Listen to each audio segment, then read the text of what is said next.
5 years ago, my wife lost her memory. We used to think it was just a tragic accident, a cruel twist of fate that stole the brilliant mind of the woman I loved, leaving behind a silent, empty shell.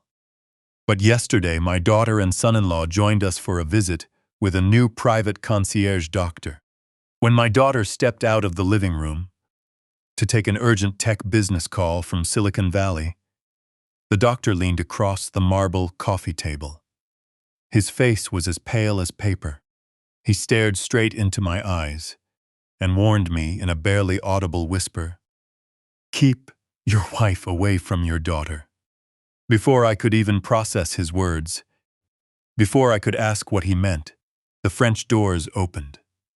My daughter walked back into the room holding something in her hand.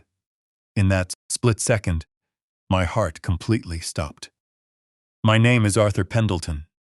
I'm 68 years old, a former chief actuary for a top insurance group in Chicago.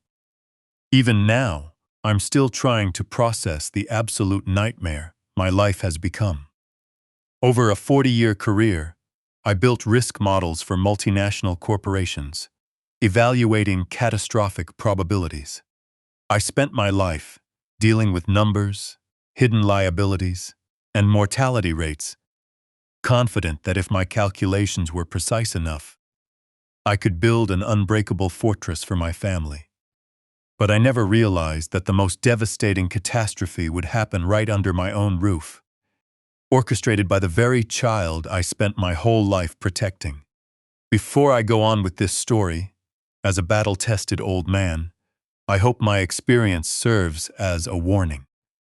If you've ever had to protect someone you love from the person you trusted most, remember this. In this world, the most dangerous blind spot is always the human heart. It was midsummer in Austin, Texas, painfully hot outside, but the central AC in our luxury estate kept up the living room ice cold. I sat in an expensive leather armchair, gently holding Sarah's fragile hand. My beautiful wife was 65, but 5 years of suffocating torment had aged her beyond recognition. She sat next to me in her wheelchair, staring blankly at a piece of modern art on the wall. Her fingers lay limp in my palm, completely unresponsive. Her body was still here, but her brilliant mind, once a top corporate trust attorney, had been locked away inside a dark, impenetrable fog for years. Standing on the other side of the wheelchair was Harper, our 35-year-old daughter. She wore a perfectly tailored cream-colored suit, her hair styled flawlessly, and the diamond Patek Philippe on her wrist caught the spotlight, gleaming sharply. She looked every bit the cold, successful venture capital queen of the Austin tech scene. To anyone looking in, she was the absolute picture of a devoted daughter, stepping away from her high-stakes schedule to accompany her aging parents for yet another medical evaluation. Dr. Evans sat across the table, staring intently at his tablet. We had brought him in for what was supposed to be a routine executive health check. I was desperately hoping to get some experimental gene therapy or new insight into Sarah's deteriorating condition from this highly recommended concierge physician. A week prior, Dr. Evans had ordered an unusually comprehensive toxicology and heavy metal blood screening, far more detailed than the superficial checks our previous doctors had done. I watched him closely. The silence stretched, thick and suffocating, broken only by the soft brush of his finger scrolling through the screen. He didn't say a word. He just kept reading, line after line of data, his brow furrowing deeper with every row. I could see the muscles in his jaw clenching tightly. Suddenly, Harper's phone vibrated loudly from her pocket. She pulled it out, glanced at the bright screen, and let out an impatient sigh. "Dad, it's San Francisco VC headquarters," she said, giving me a practiced perfectly apologetic smile.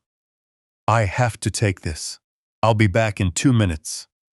She gently patted her mother's shoulder, gave my arm a reassuring squeeze, and stepped out into the hallway, pulling the heavy oak doors shut behind her. The second the brass handle clicked shut, the entire atmosphere in the room shifted. Dr. Evans ripped his eyes away from the screen. The polite, calm, professional demeanor he had maintained since stepping into the house vanished completely. The color drained from his face, leaving his skin a sickly ash gray. He stood up abruptly and took 2 quick steps toward me. He didn't speak in a normal voice. He leaned in so close I could feel the anxious heat radiating off him. He threw a terrified glance at the shut doors, looked down at my helpless wife, and then looked directly into my eyes. "Arthur," Dr. Evans whispered, his voice trembling with a raw, desperate urgency that sent a cold shockwave straight down my spine. "I need you to listen to me very carefully, and you cannot react." I froze. My brain tried to process what was happening, but my throat was completely locked. "You have to get her out of this house," the doctor continued, his breath barely audible, yet sounding like a siren in my ears. "I'm looking at her toxicology reports. Arthur, you need to keep your wife away from your daughter." I felt the air being violently sucked out of my lungs. Keep her away from Harper? What was he talking about? My brain instinctively rejected the words. Harper was the one paying tens of thousands of dollars a month for round-the-clock home care. Harper was the one meticulously managing all her daily medications. Harper was the flawless, devoted daughter who made time to visit every single day. I opened my mouth to demand an explanation, to ask if the doctor had completely lost his mind. But before a single syllable could escape my lips, the brass handle turned with a sharp, heavy click. Dr. Evans instantly snapped back into position, grabbing a generic health brochure from the table and pretending to read it with deep medical focus. The doors swung wide open. Harper walked back into the living room, sliding her expensive phone into her pocket and flashing the same polished, flawless smile. But it wasn't the smile that made my blood run cold. It was what she was holding in her other hand. It was a sleek, black, custom auto-injector pen. Its metallic coating was slightly worn along the edges from years of daily use. It was a completely ordinary object that I had seen 1,000 times. But after hearing the doctor's chilling warning, seeing that pen made my stomach turn violently. "All taken care of," Harper said smoothly, sitting back down beside us. "Sorry about that, Dad. NASDAQ Capital doesn't wait." She removed the protective cap from the black injector pen. A faint, slightly acrid chemical scent drifted out, hanging in the chilly air of the room. "Time for your neuron repair peptides, Mom," Harper said. Her voice was soft, melodic, brimming with absolute saintly patience. She slowly moved the pen toward Sarah's frail left arm. For 5 whole years, I had watched this exact same ritual every single day. I used to watch it with a deep, desperate gratitude for a daughter who loved her broken mother so much. But now, with Dr. Evans' desperate warning screaming inside my head, every move Harper made felt heavy, calculated, and profoundly wrong. Sarah didn't look at her. She kept staring blankly at the wall, lost in the dark fog of her mind. But the moment the cold metal tip touched her skin, something primal inside her reacted. It wasn't a conscious, deliberate move. It was a raw, instinctual recoil. Her weak arm suddenly twitched upward, pushing the heavy black pen away. That sudden, jerky motion caused a few drops of clear liquid to accidentally squeeze out of the tip.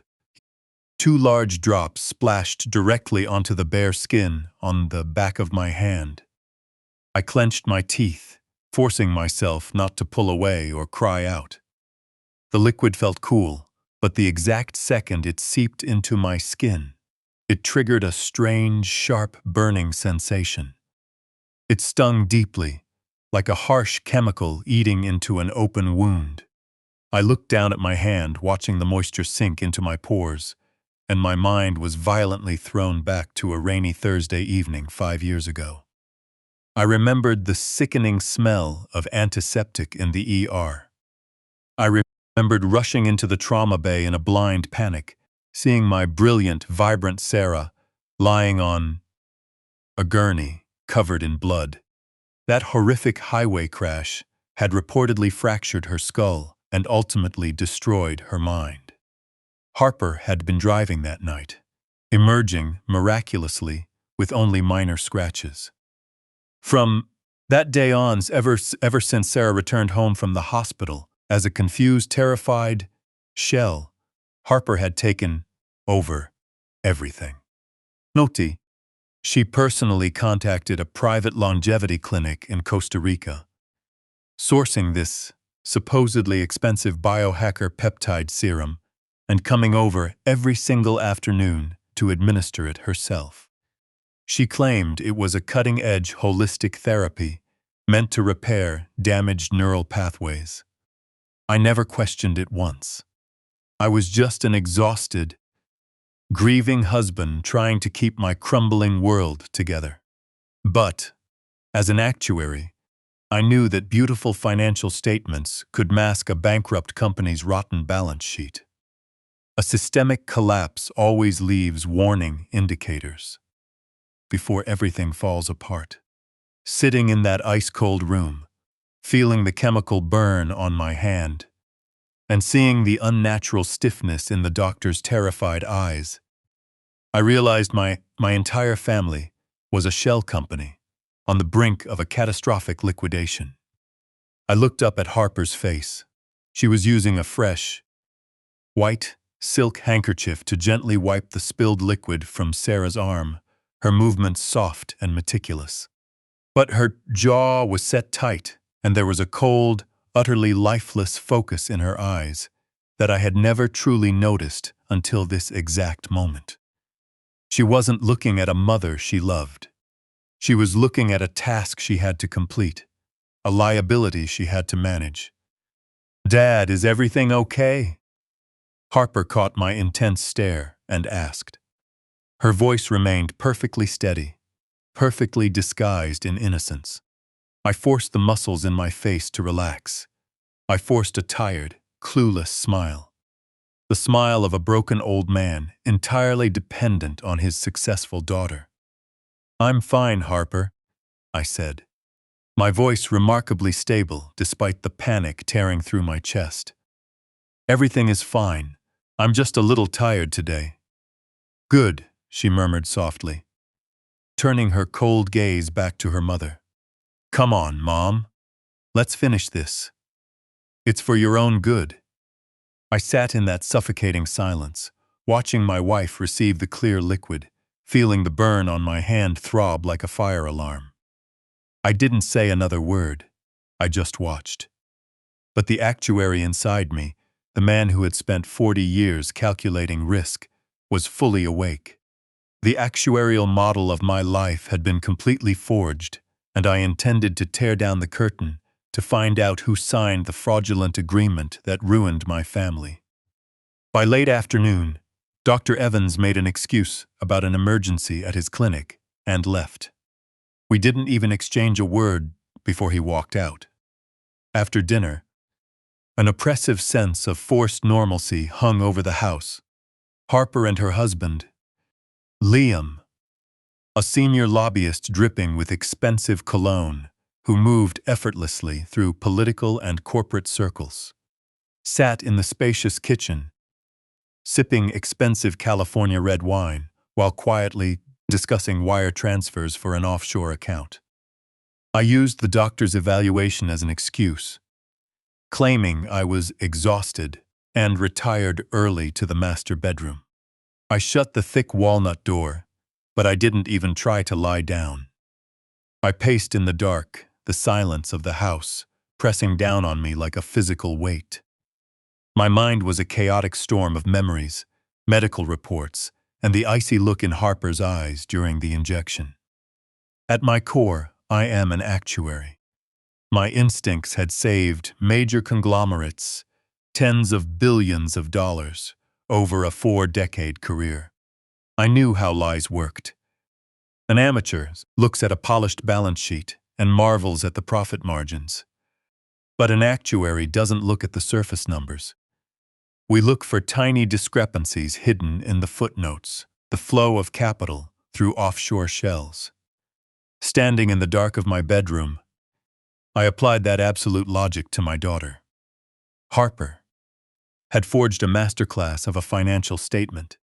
She was the $100 million VC queen, the devoted daughter who stepped up during a tragedy to become the rock for her aging parents. But the fundamentals were cracking. The doctor's sudden terror, the absurd lie about the Costa Rican bio-serum, the subtle tremble in her hands. These weren't minor fluctuations.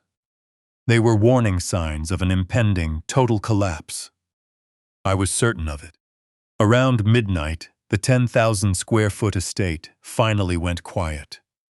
I heard the muted footsteps of Harper and Liam retiring to the guest suite at the end of the hall.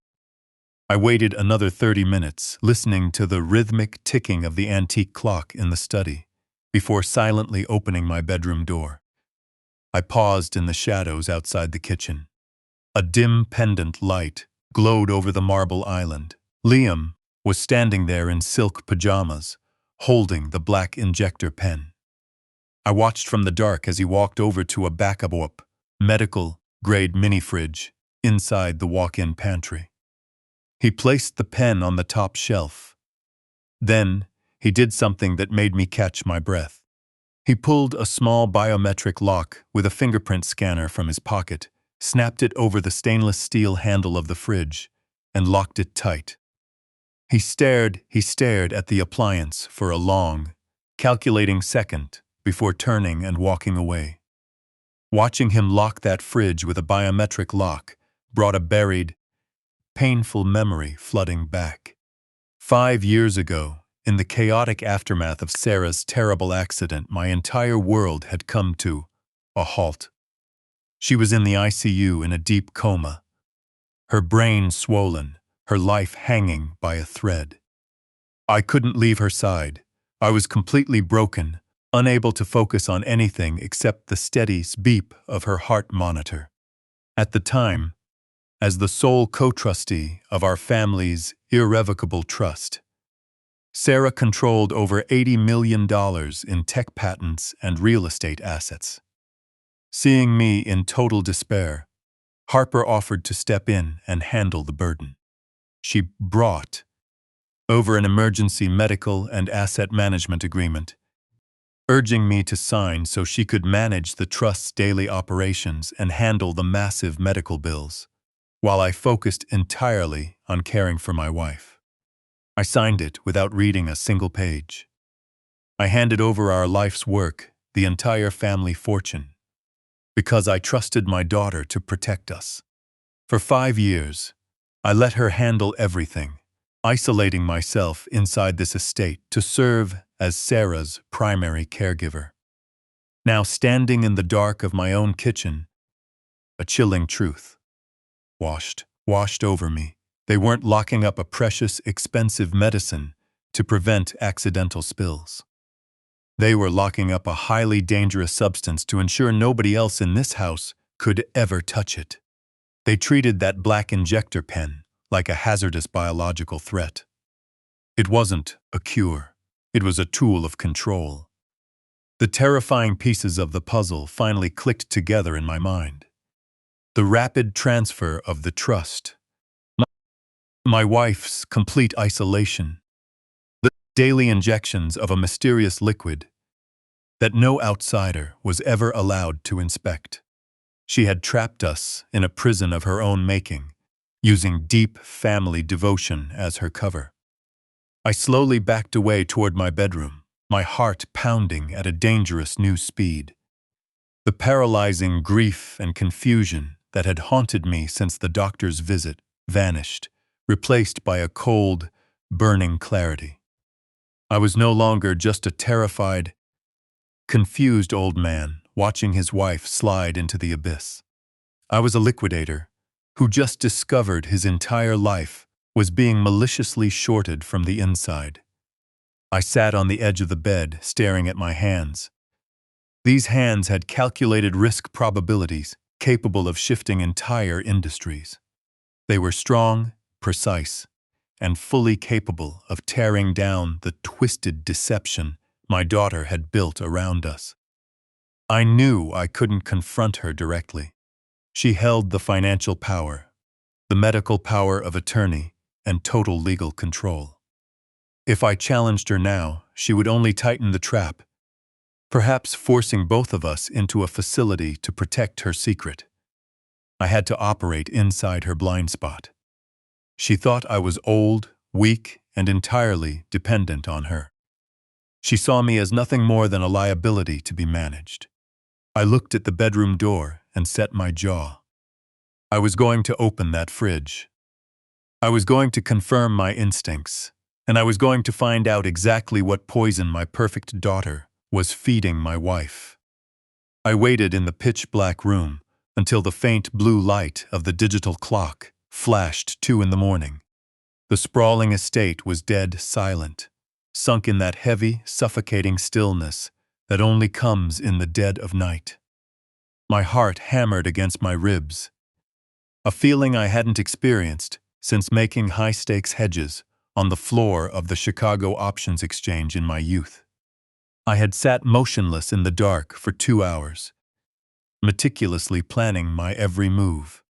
From the bottom of my old briefcase, I retrieved a small, sterile, glass vial I usually used for blood pressure medication. I also grabbed a roll of thin, transparent tape and a small container of graphite powder from a hidden compartment in Sarah's vanity, an old habit from my auditing days used to lift marks from tampered documents. I knew that in a world full of smart devices, brute force wouldn't work. I slipped off my shoes and crept out of the bedroom in thick cotton socks. I moved slowly down the long hallway, slowly down the long hallway, on the very edges of the floorboards where they were supported by the structural joists below. I had personally supervised the construction of this house. I knew which boards would groan under weight and which could carry me in absolute silence. Going down the stairs felt like a grueling eternity. Every shifting shadow seemed to stretch menacingly, playing tricks on my tired, aging eyes. Reaching the ground floor, I paused to hold my breath, listening intently to the house. Nothing, just the faint, distant hum of the central AC unit kicking on. I tiptoed into the vast kitchen, silently navigating around the massive marble island, straight toward the backup fridge hidden deep inside the walk-in pantry. The biometric lock clamped tightly over the metal handle, gleaming faintly under the pale moonlight spilling through the high kitchen windows. Kneeling on the cold tile floor, I pulled a mini flashlight from my pocket and held it between my teeth. I recalled Liam's movements from earlier that evening. He had enjoyed a glass of bourbon before locking the door. Turning toward the bar, I saw the whiskey glass still sitting near the sink, unwashed. Moving with delicate precision, I dusted the glass with graphite powder and carefully lifted a crystal-clear thumbprint using the clear tape. Returning to the fridge, I smoothed the tape with Liam's thumbprint over the lock's scanner. I closed my eyes, praying this old-school trick would fool the modern optical sensor. A soft electronic beep sounded, and the internal latch popped open. I caught the heavy lock just in time, keeping it from striking the metal door with a disastrous clatter. I slid it deep into my pants pocket and gently pulled the fridge door open. A wave of chilly air hit my sweating face. There, sitting alone on the top metal shelf, was the black injector pen. I reached out and took hold of it. It felt unusually heavy and cold in my hand. Carefully unscrewing the casing, I winced as that faint, sharp chemical smell drifted out into the small space once more. Working as fast as my old hands would allow, I unstoppered my sterile glass vial. I carefully drew about 2 milliliters of the clear, viscous liquid directly into the vial, sealing it tightly to ensure no leaks. I tucked it safely into my deepest pocket. Next, I brought the injector pen over to the sink at the back of the kitchen. I drained the remaining liquid down the pipe, watching it disappear into the dark drain. I rinsed the casing thoroughly with cold tap water. Then I quickly refilled the pen with distilled water diluted with medical saline. A visual match for the original clear liquid. I wiped the pen completely clean, crept back into the dark pantry, and placed it precisely where I had first found it. Just as I reached into my pocket to pull out the biometric lock and reset it, my blood completely ran cold. A sharp, clear, bone-chilling creak echoed down from the very top of the wooden staircase. Footsteps. Someone in the house was awake. The soft, rhythmic patter of bare feet on the hardwood grew louder, moving deliberately down the second-floor hallway, heading straight for the stairs. Pure panic shot through my chest like a sudden surge of electricity. I had only seconds to react. Panicking, I snapped the biometric lock back onto the fridge handle, pressing down until it locked shut with a terrible metallic click. The footsteps were halfway down the stairs now. I looked around the moonlit kitchen in absolute terror. There was no time to escape to the living room or slip back down the hall unnoticed. I took a quick step backward, retreating deep into the dark walk-in pantry, pulling the lavard door almost completely shut, leaving only a tiny crack to watch through.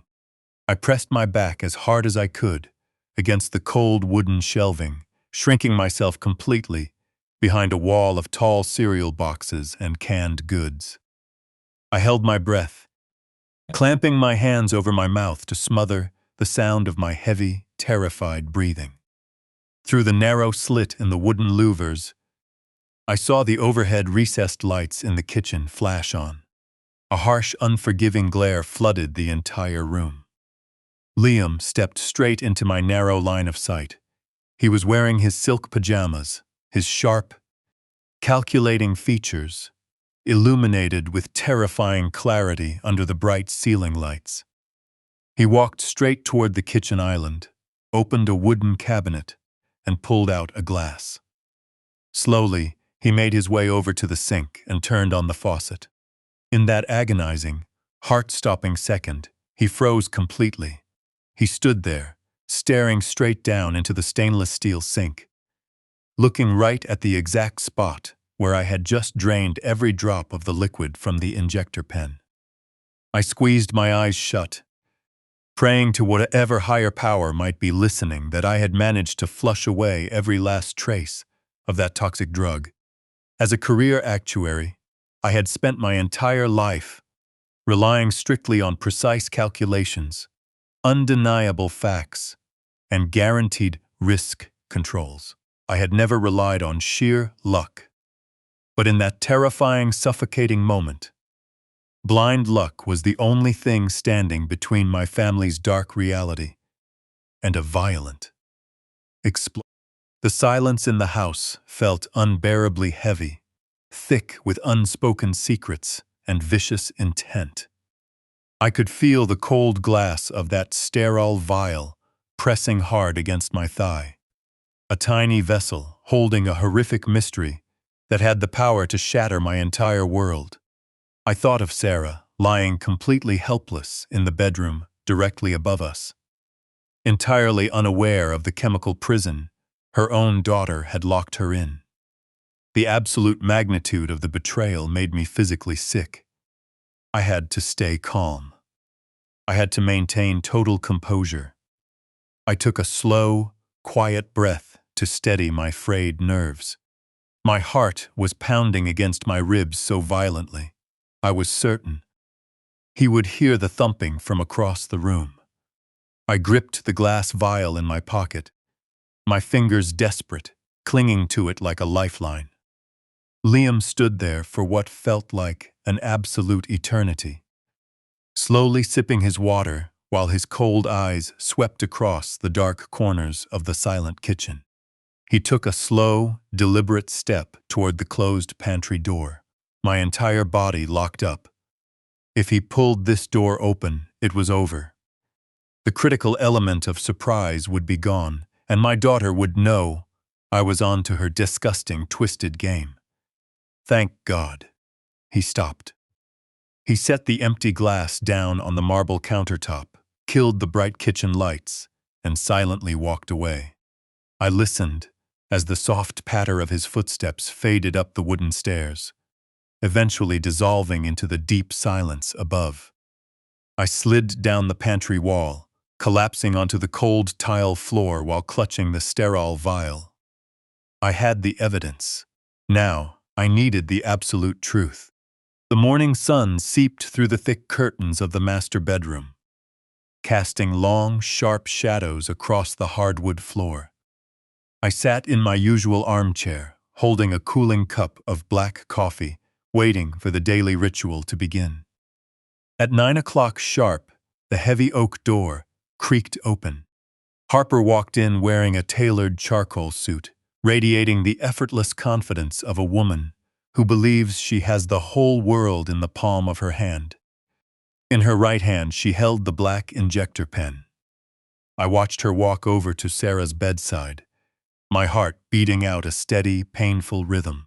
I had to bury every ounce of my rage behind a mask of tired gratitude. I offered her a weak, exhausted smile, the smile of a broken man nearing 70, looking up at his savior. Harper returned the look with a gaze full of deep, sickening pity. She sat on the edge of the bed, uncapped the pen, and prepared the shot. There was nothing inside it now except saline, but to Harper, it was still her instrument of absolute control. I held my breath as she pushed the liquid into Sarah's arm. Sarah took it mechanically, her eyes fixed blankly on the ceiling. Harper gently wiped the injection site with a tissue, a look of smug, quiet satisfaction on her face. She had no idea that the structure of her carefully designed fraud had just been breached. She patted me on the shoulder, mentioned she had a board meeting in downtown Austin, and confidently strode out of the room. I listened to her heavy footsteps fade down the hallway, followed by the distant thud of the front door, closing. The trap was set. For the rest of the day, I watched my wife, with the obsessive, ruthless focus of an actuary monitoring a high-risk stress test. I sent the afternoon nurse home early, claiming I wanted some quiet time alone with Sarah.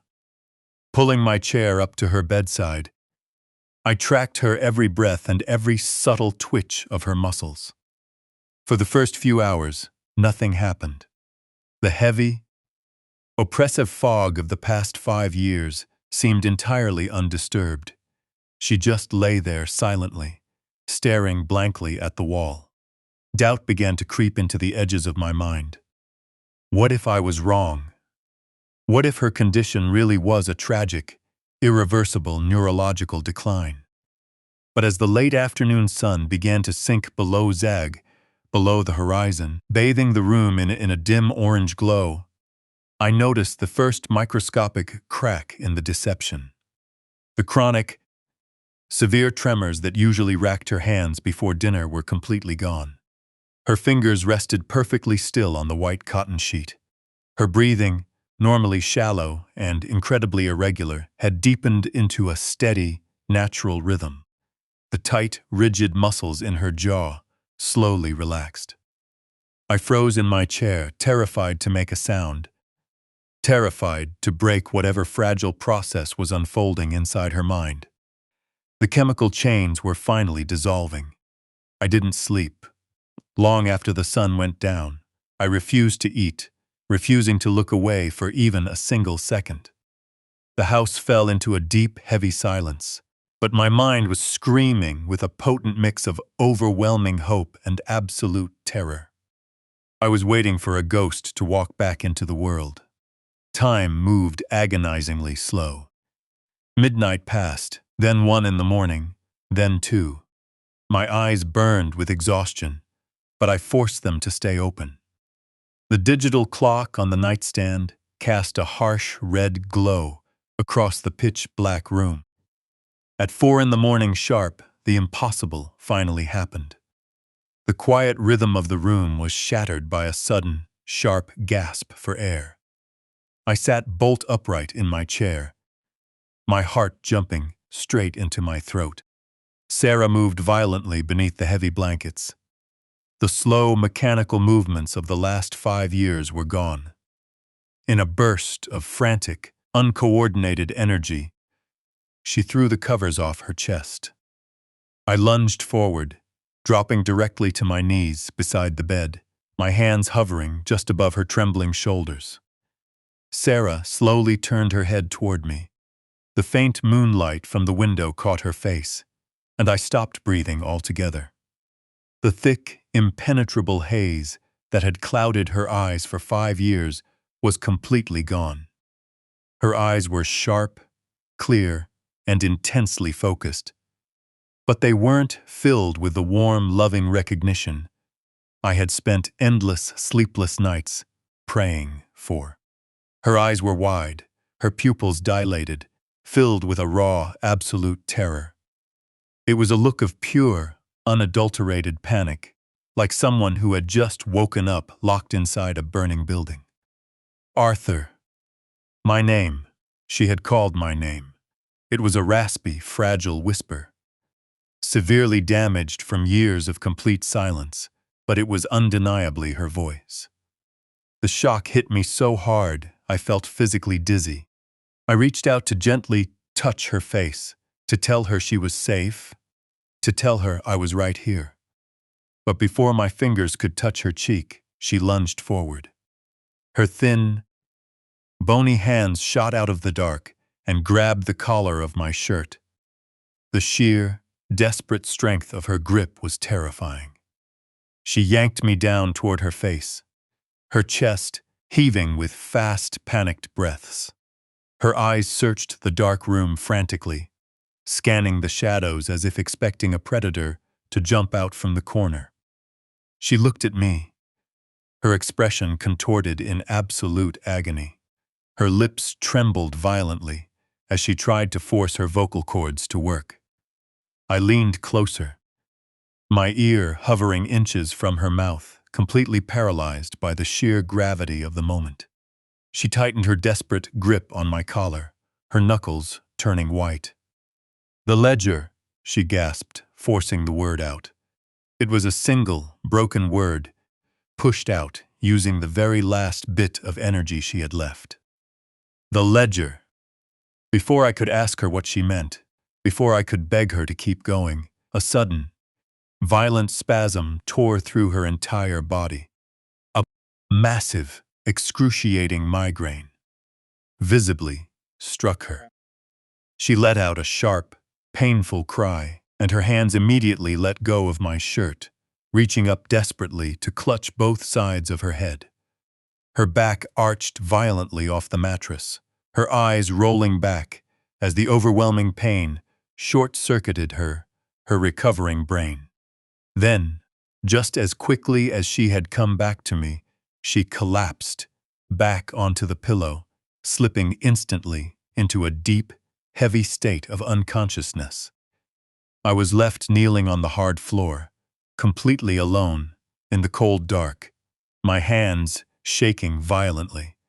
The room fell right back into that suffocating, terrifying silence. The ledger. The word echoed relentlessly inside my mind. My wife had been locked inside a chemical prison, and I had just heard the first agonizing transmission from the abyss. In that exact moment, I knew with a cold, absolute certainty that to find this ledger, I would relentlessly tear my traitorous daughter apart, piece by piece. The pale morning light filtered through the thick drapes, bringing a deep sense of impending doom. I hadn't slept a second since Sarah collapsed in my arms. I sat motionless in the armchair, watching the steady rise and fall of her chest. She hadn't spoken another word. The heavy, chemically induced sleep had claimed her again, pulling her back into the dark abyss. But the single word she had gasped out in the quiet of the night was permanently burned into my mind. The ledger. I repeated it over and over, turning it over in my thoughts like a jagged stone. At 8 in the morning sharp, the heavy front door swung open. I heard the sharp, fast click of high heels on the hardwood floor. It was Harper. She rarely visited this early, especially unannounced.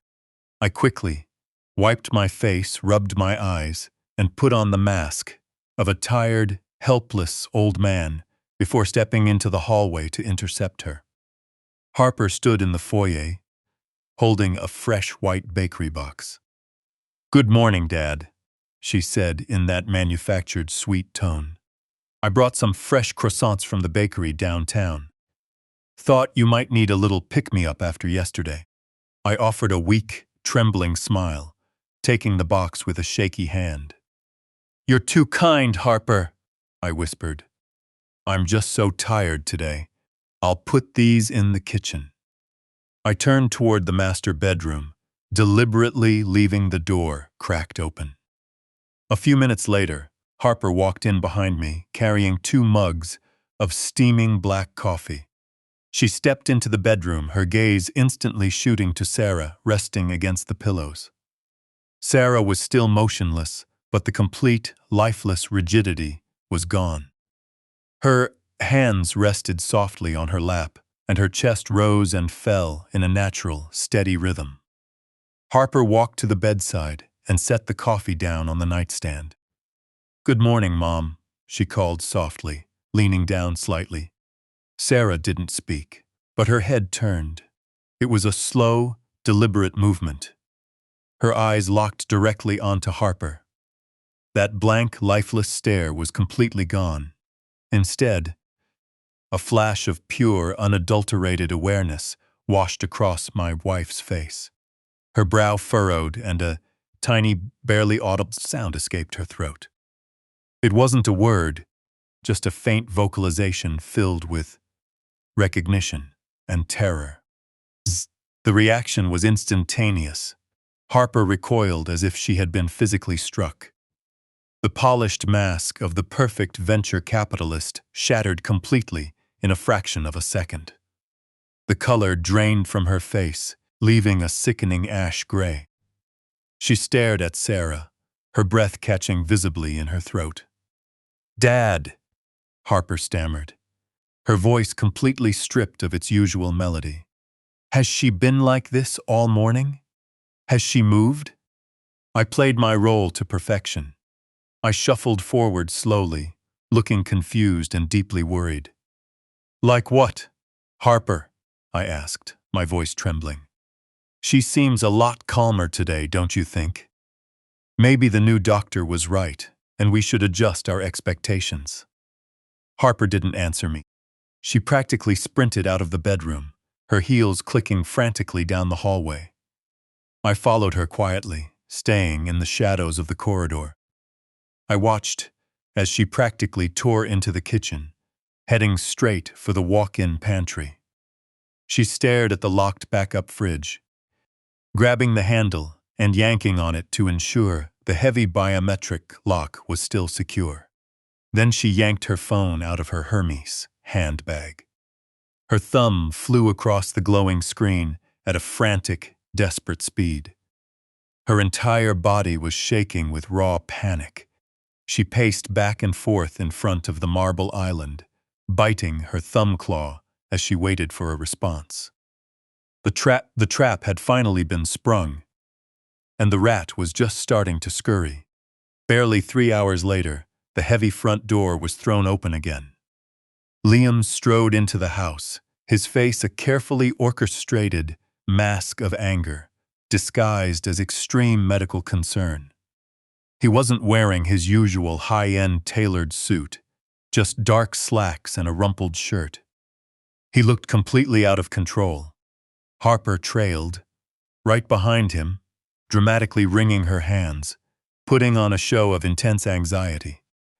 Liam charged straight into the living room, a thick manila folder tucked tightly under his arm. "Dad, sit down," he commanded, his voice completely lacking its usual patronizing warmth. It was the sharp, domineering tone of an executive issuing a non-negotiable order. I sat down slowly on the edge of the sofa, letting my hands tremble visibly on my knees. "What's going on, Liam?" I asked, forcing my voice to crack with manufactured fear. "Why are you two so worked up? Is it about your mother?" Liam slammed the thick folder down onto the glass coffee table with a loud thud. He knelt in front of me, placing his hands firmly on my knees. "Dad, you need to listen to me very carefully," he began, his eyes locked onto mine with a terrifying predatory intensity. "Harper called me this morning. She told me Mom showed unusual motor function and heightened alertness. I know you think that's a good thing, Dad. I know you want your wife back, but you don't understand what's actually happening." He paused, letting out a heavy, dramatic sigh. "I got on the phone immediately with Dr. Evans and our specialists in Costa Rica. This isn't a recovery, Dad. This is a dangerous, late-stage neurological spike. Her damaged neural pathways are misfiring violently. That sudden alertness is a symptom of a massive, catastrophic seizure that's about to happen. The biohacker treatments aren't enough to suppress it anymore. We have to transfer her tonight." I stared at him, deliberately letting my mouth hang open in absolute horror. "Transfer her where?" I whispered, gripping the fabric of my trousers. "We reserved a bed at a highly specialized, closed-door, 24/7 care facility near the Mexican border," Liam said quickly, not missing a beat. "They have the specialized restraints and chemical suppressants that are only legal down there, which can keep her from completely destroying her brain. An ambulance is coming to pick her up at 8 tonight. It's the only way to save her, Dad. You have to trust me." He slid the thick folder across the glass coffee table toward me. "I just need you to sign these transfer authorization papers," he ordered, tapping the documents with a silver pen.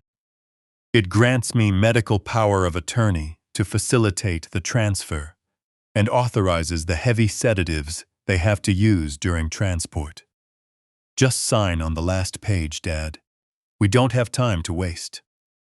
Ignoring his tone, I slowly opened the folder.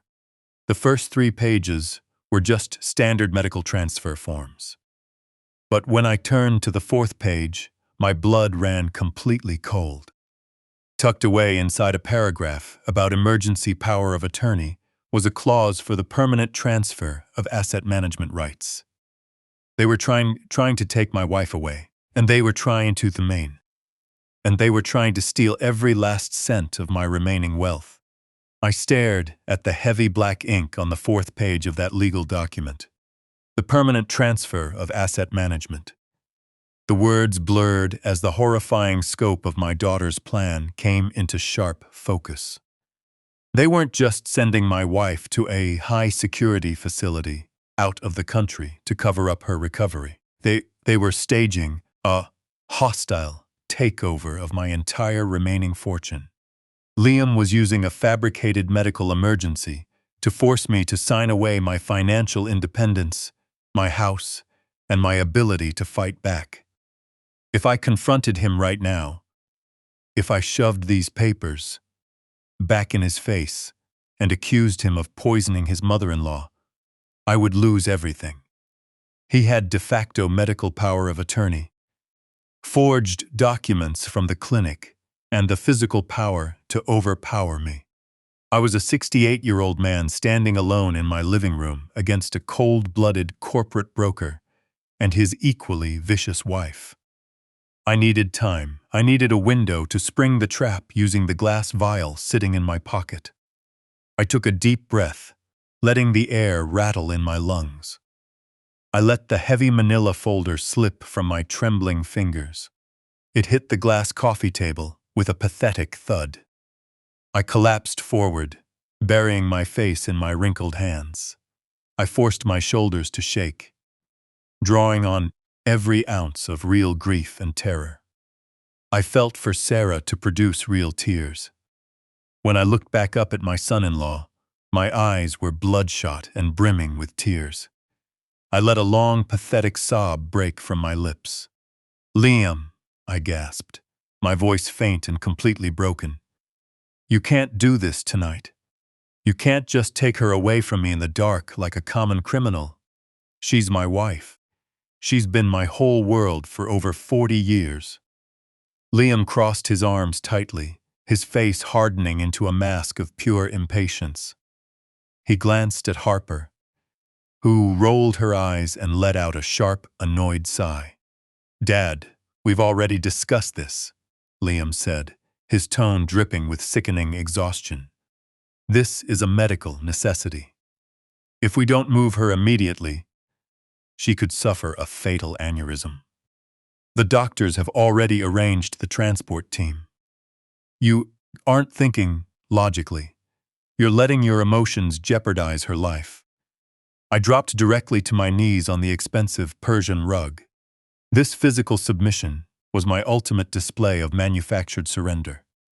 I looked up at the two of them, playing the helpless, ignorant old fool they so desperately wanted me to be.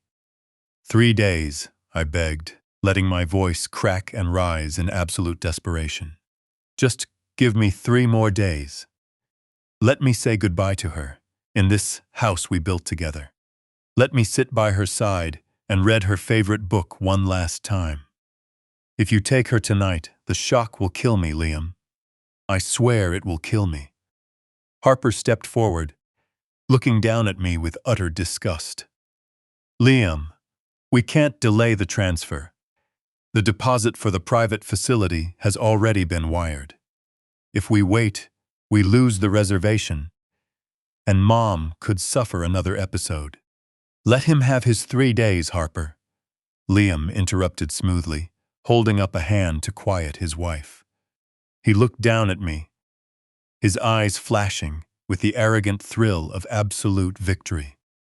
He saw a broken, beaten old man kneeling on the floor, completely broken to his will.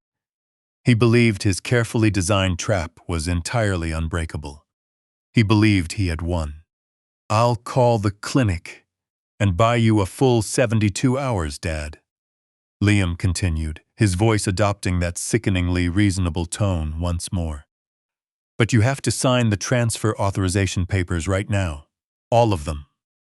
I need the legal authority to hold her bed in the facility. And I need to finalize the asset management rights so I can release the funds to pay for her care. You sign the papers tonight, and you get 3 days to say a proper goodbye.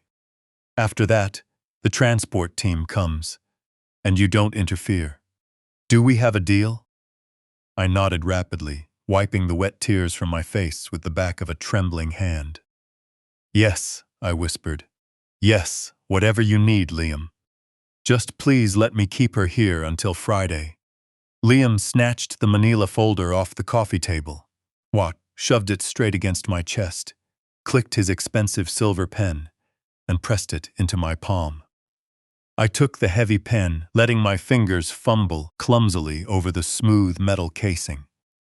I flipped to the first page, stationly-eyed.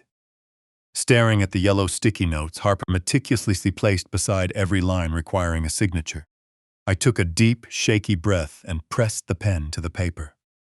In my 40 years as chief risk actuary for major insurance conglomerates, I had handled thousands of sensitive, multi-billion-dollar commercial contracts.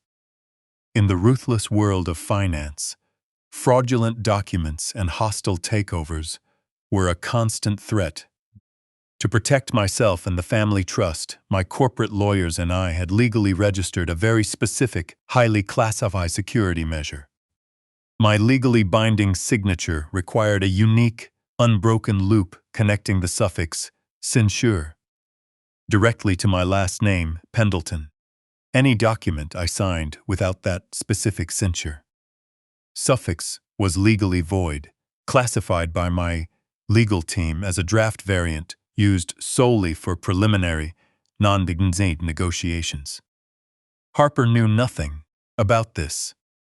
She had taken over the trust after the accident and had never bothered to learn the intricate details of my personal legal defenses. I moved the pen across the heavy paper, deliberately leaving off the suffix entirely.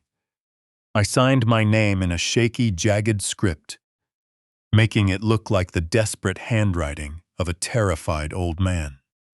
I flipped through the pages, signing the medical power of attorney. I turned to the fourth page, stared straight at the permanent asset transfer clause, and signed the invalid variant once again.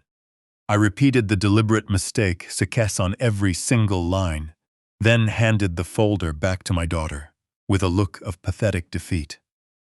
Harper snatched the documents, flipping through the pages to confirm the ink was in all the right places.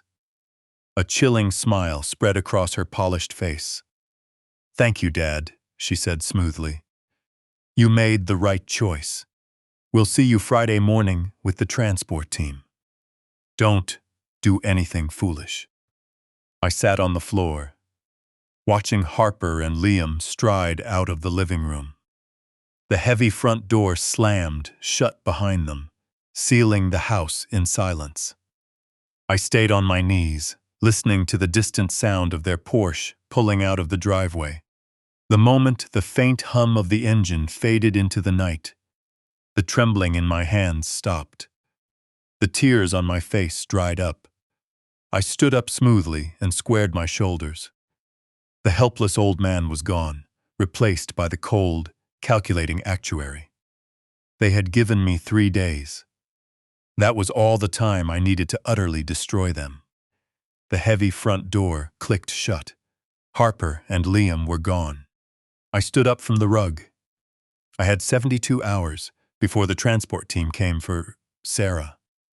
I retreated to the master bedroom where my wife slept soundly, her breathing steady and natural for the first time in 7 years.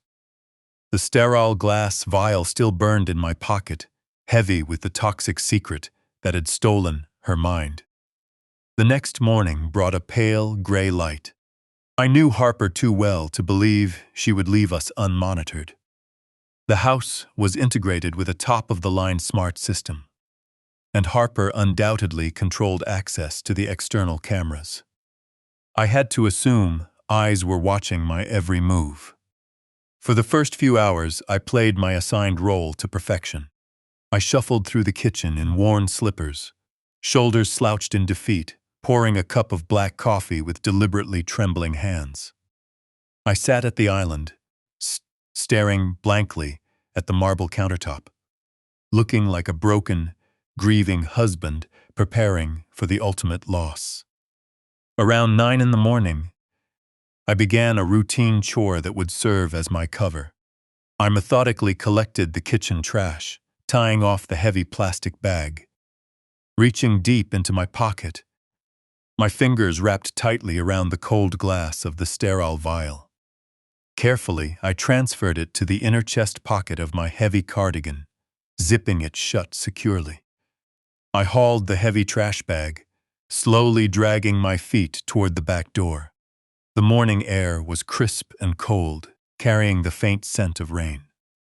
I walked down the paved driveway, keeping my head low, moving with the slow gait of a heartbroken man. I could feel the cold, unblinking lens of the security camera mounted above the garage tracking my progress. I kept my face hidden, letting the collar of my cardigan block my expression. The rear of our property backed up to a narrow, overgrown alleyway that serviced the back gates of neighboring estates. When I was approving the blueprints for the perimeter wall years ago, I had deliberately left a tiny, if irregular blind spot directly behind the massive ancient oak tree, occupying the far corner of the lot. The angle of the sprawling branches and the tall brick retaining wall created a deep zone of shadow that no camera could penetrate.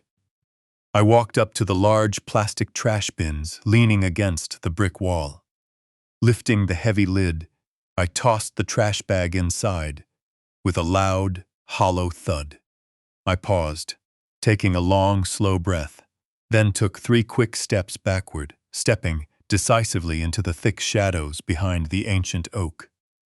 The alley was dead silent, overgrown with wild ivy and forgotten debris. From the deepest shadow, a figure detached himself from the brick wall. He stepped forward silently, an unlit cigar clamped between his teeth. Mark "Mac" Vance was 70 years old, but he still carried the broad, imposing frame of a man who had spent 4 decades as a senior agent in the IRS Criminal Investigation Division. We had grown up together in the gritty neighborhoods of Chicago, fighting the same fights. While I built my actuarial models, Mac was the guy I called to quietly run background checks on slippery Wall Street fund managers and corrupt executives. He was my oldest, most trusted friend in the world, a man forged in absolute loyalty and unshakable resolve. "You look like hell, Arthur," Mac said in a gravelly voice that sounded like sandpaper scraped over rock. He stayed back from the light, keeping his broad shoulders rooted in the dark cover. He wore a faux trench coat, a dark flat cap, pulled low over his sharp, observant eyes. "That's pretty much how I feel, Mac," I whispered back, my voice laced with immense relief and lingering fear. "Thanks for coming on such short notice. I know I didn't give you much to go on when I called you from that burner phone this morning." "You said it was life or death," Mac grunted, shifting the unlit cigar to the other side of his mouth. "You haven't used those words with me in 40 years. So, what kind of mess are we dealing with? Did your Silicon Valley daughter finally cross a line she can't buy her way out of?" I reached into the inner pocket of my heavy cardigan.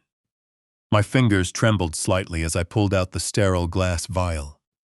The dark, cloudy liquid sloshed heavily against the curved glass walls. I held it up in the shadows. Mac reached out, his rough, calloused hand wrapping firmly around the vial. He held it up slightly, squinting at the murky liquid. "Harper has been injecting this into Sarah every single day for the last 5 years, I explained, forcing my voice to stay level despite the tornado of rage churning in my gut. "She told me it was an expensive imported biohacker serum from Costa Rica to treat her tremors. But 2 days ago, a new doctor looked at her blood panel and practically begged me to keep my wife away from my daughter. I stole this sample from her locked fridge in the middle of the night." Mac lowered the vial, his sharp eyes locking onto mine with a cold, terrifying intensity. The casual demeanor vanished completely, replaced by the ruthless, calculating federal agent I had relied on for decades. "You think she's actively poisoning her?" Mac asked, his gravelly voice dropping to a dangerous whisper. "You think your own blood is keeping her in a chemical coma?"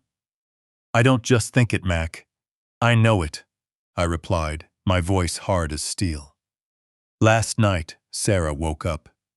The fog cleared for a moment. She looked right at me, and she was terrified.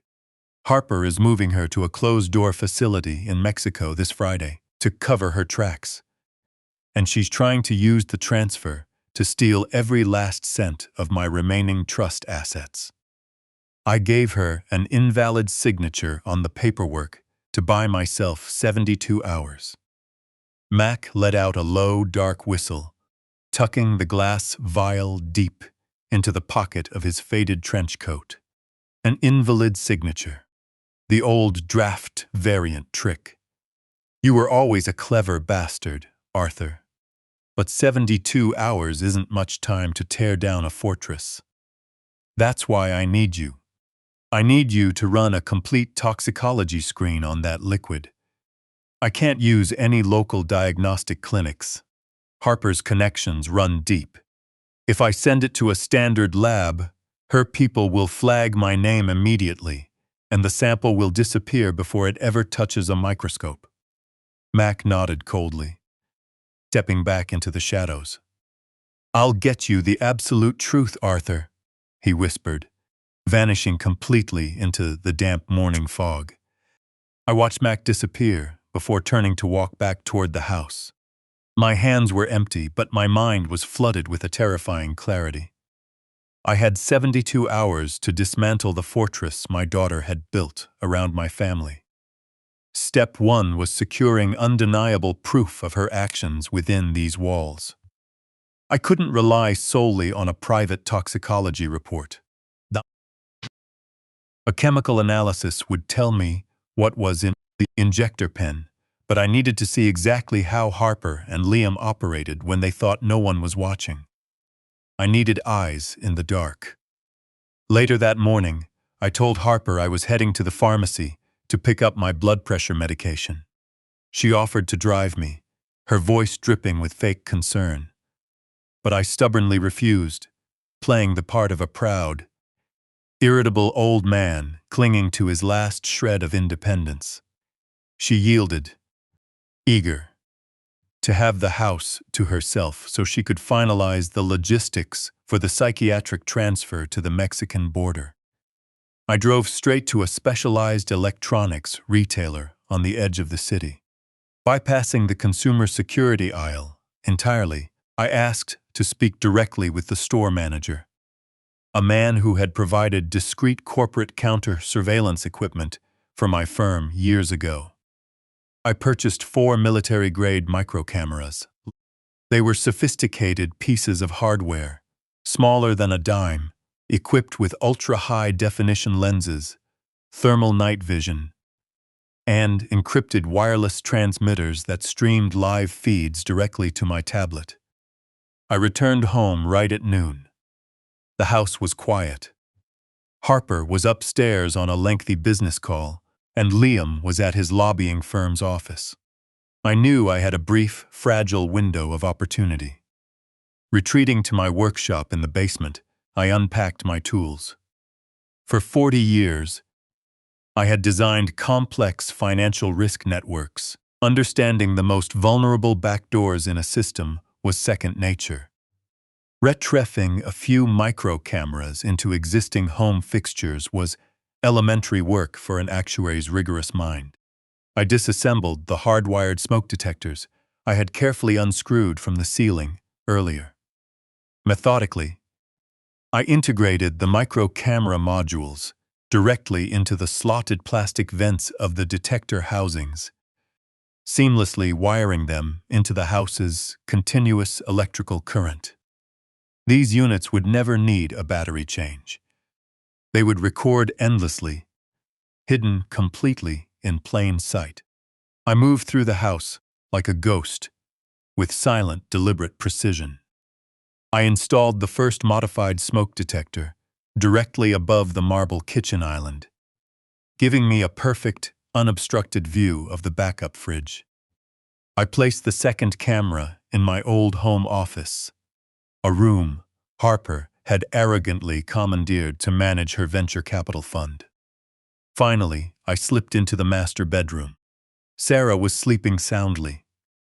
Placing a footstool near the center of the ceiling, I installed the third camera, angling the micro lens to capture a full view of the bed and the surrounding floor space. I swept up every grain of drywall dust, returned the tools to the basement, and retreated to the guest bedroom. Locking the door, I pulled out my tablet and booted up the encrypted surveillance software. The screen flashed to life, splitting into 4 crystal-clear HD quadrants. The audio feed was razor-sharp. For the rest of the afternoon and evening, I sat in my chair, glued to the glowing screen. I watched Harper pacing through the kitchen on phone calls, bitterly complaining about the logistical headaches of transferring Sarah to a closed facility. I watched Liam return from the city, striding through my house with an arrogant posture, pouring himself a glass of expensive scotch in my office. They had no idea about the invisible net I had just cast over their heads.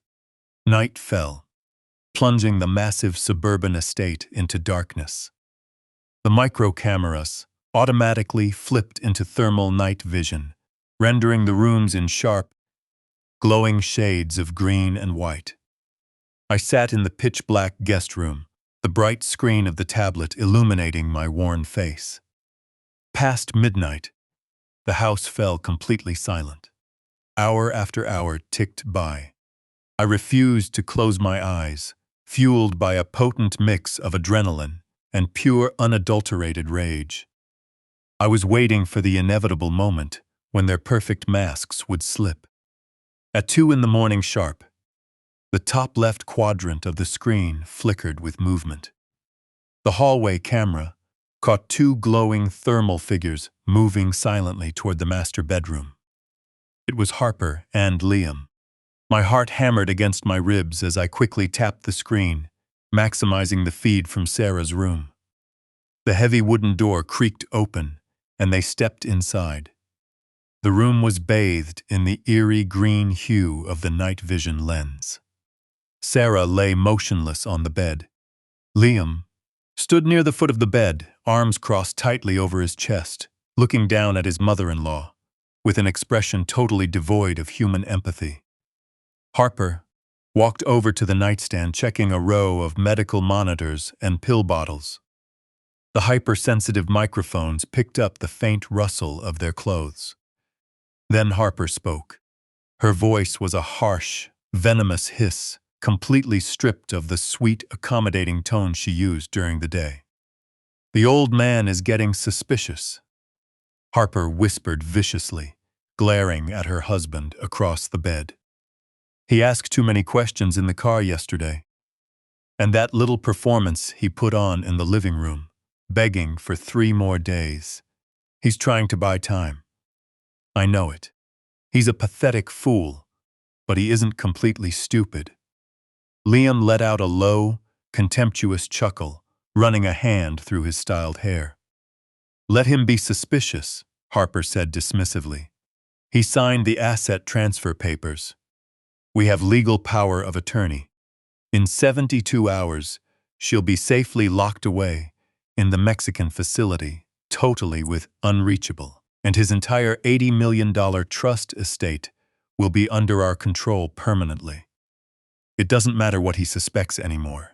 He has 0 power."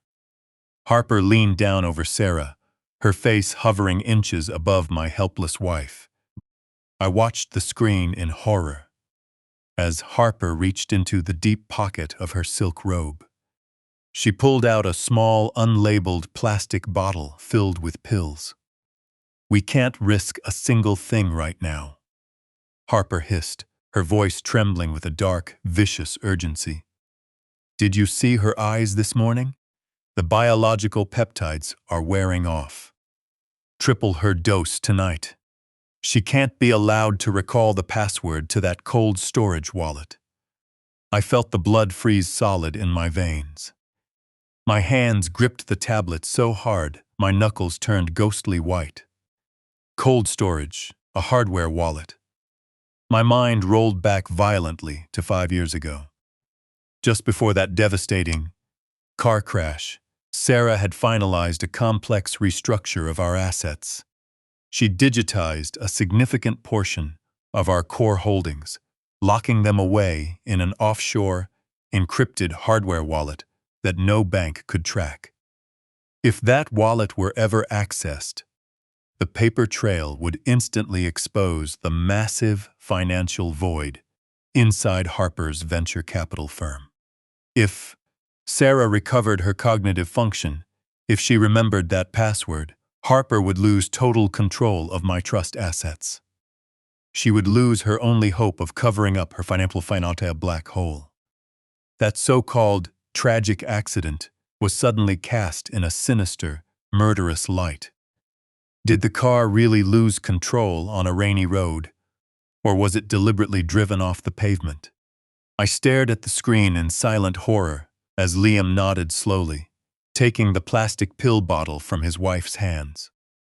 He used a glass to crush 3 pale tablets on the nightstand, sweeping the fine white powder into Sarah's feeding cup before adding tap water.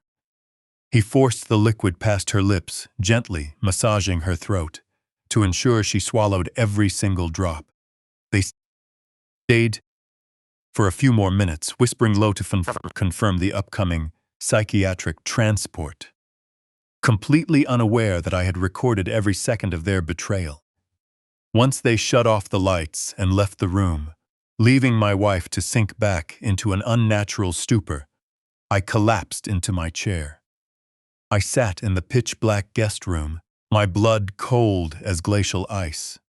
The sheer scale of their deception was staggering, but I still needed the chemical proof to complete the puzzle. I needed to know exactly what weapon they were using to steal my wife's mind. The agonizing wait stretched into the quiet morning hours. At 6:15 a.m. sharp, the prepaid burner phone hidden inside my travel bag began vibrating against the floorboards. It was a harsh, buzzing hum that shattered the room's silence. I snatched the device up and pressed it tightly to my ear. I didn't say a word. I just waited for the gravelly voice on the other end. Arthur. Mac's raspy tone sounded older, heavier, and far grimmer than it had 24 hours ago. I got the lab results back from my private contact. Friend, you better sit down for this.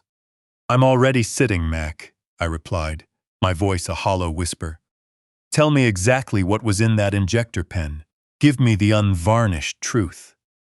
I heard the rustle of paper, followed by a heavy, angry sigh. I've seen a lot of terrible things in my 40 years on the streets, Arthur. Mac began, his tone laced with a raw, unfiltered disgust. But this stuff is a specially concentrated brand of evil. The liquid you gave me contains 0 biohacker peptides. There is no Costa Rican neural repair substance. It's nothing but saline, trace food coloring, and a lethal, high-potency chemical cocktail. I squeezed the phone tighter, the plastic casing creaking under the pressure of my fingers. What kind of cocktail? Mac, I demanded, my chest tightening with unbearable dread. Heavy doses of illicit haloperidol. Mac read directly from the official laboratory report, pronouncing the clinical name with cold precision. It's a high-potency first-generation antipsychotic, usually reserved for the most extreme, violent schizophrenia cases in closed psychiatric wards. But that's not even the worst part. Arthur, the haloperidol was intentionally spiked with trace heavy metals, lead and mercury derivatives. It's a slow, methodical poison. Daily injections of this specific combination completely suppress the central nervous system. It fundamentally blocks synaptic transmission, causes severe, chronic motor tremors, and essentially places the brain's higher cognitive functions into a deep, inescapable chemical coma. It mimics every single symptom of late-stage Alzheimer's. I stopped, breathing. The air in the room suddenly felt impossibly thin. My brilliant, vibrant Sarah, the woman who could effortlessly dismantle opposing legal arguments in a courtroom. She didn't have early-onset dementia. She hadn't suffered irreversible neural damage from a violent car crash on a rainy highway. She was being chemically lobotomized. Harper wasn't treating her mother's tragic illness. She was actively manufacturing it. For 5 whole years, she had trapped her own mother in a chemically induced vegetative state, all to simulate the destructive symptoms of late-stage dementia. She needed Sarah legally incapacitated to maintain absolute control over my entire trust estate. She needed me completely consumed by grief and caretaking, so I would never closely audit the balance sheets. The sickening reality of the past 5 years crashed down on me like a collapsing skyscraper. Every single day, Harper walked into this house in a tailored suit, wearing a perfect, beautiful smile. She would pat my shoulder, offer fake words of comfort, and watch me weep for my wife. Then, she would walk into the bedroom and inject the very poison that stole her soul. She did it all for absolute control and greed. "Thank you, Mac," I whispered into the phone. "Send the encrypted digital files to the secure server address I provided. Lock the printouts in your safe."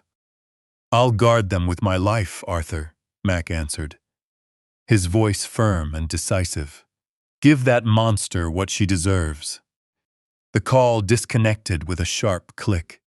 I placed the phone gently on the nightstand, stood up, and walked over to the window, staring out at the vast lawn of my estate. The sun was just beginning to rise, casting a bright, deceptively cheerful glow over the neighborhood. I felt a sudden, violent pressure building deep in my chest. The walls of the room seemed to tilt and blur. Dropping to my knees on the thick carpet, I pressed my forehead against the cold window glass. Then the dam broke completely.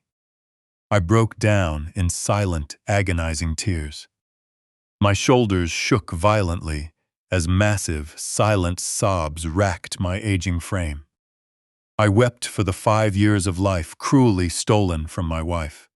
I wept for the tens of thousands of hours she spent locked inside her own brain, screaming in the dark, while her own flesh and blood forced poison into her veins. I wept for my own catastrophic failure as a father. That I had raised a monster so devoid of empathy, she could torture the woman who gave her life. But as the tears ran down my weathered cheeks, the burning logical core of the actuary inside me began to harden into something entirely new. The grief was necessary. It was the final purge of the naive, trusting father I used to be. When I finally stood back up from the floor, my eyes were completely dry. The tears were gone, replaced by a cold, absolute, unforgiving resolve.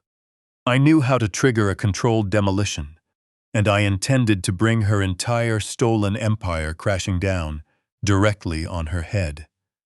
The morning light crept over the horizon, casting long, pale shadows across my manicured lawn.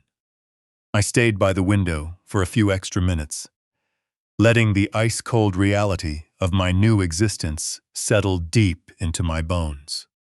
My wife was being systematically poisoned under our own roof by the daughter we raised. Stepping out of the guest room, I walked into the long hallway, standing completely still as I stared at the polished floorboards. My phone vibrated in my pocket again. Pulling it out, I expected to see Mac calling back.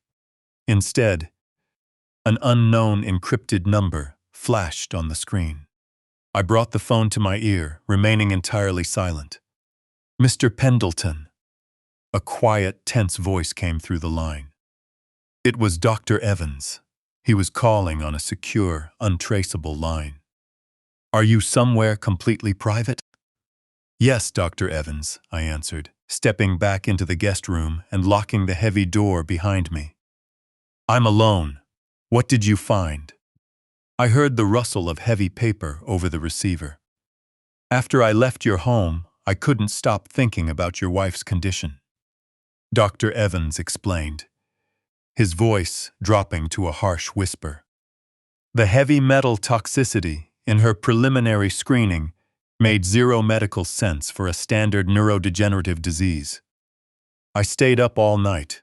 I knew her previous attending physician was a close personal friend of your daughter's, and I knew that meant the current medical records were likely tampered with.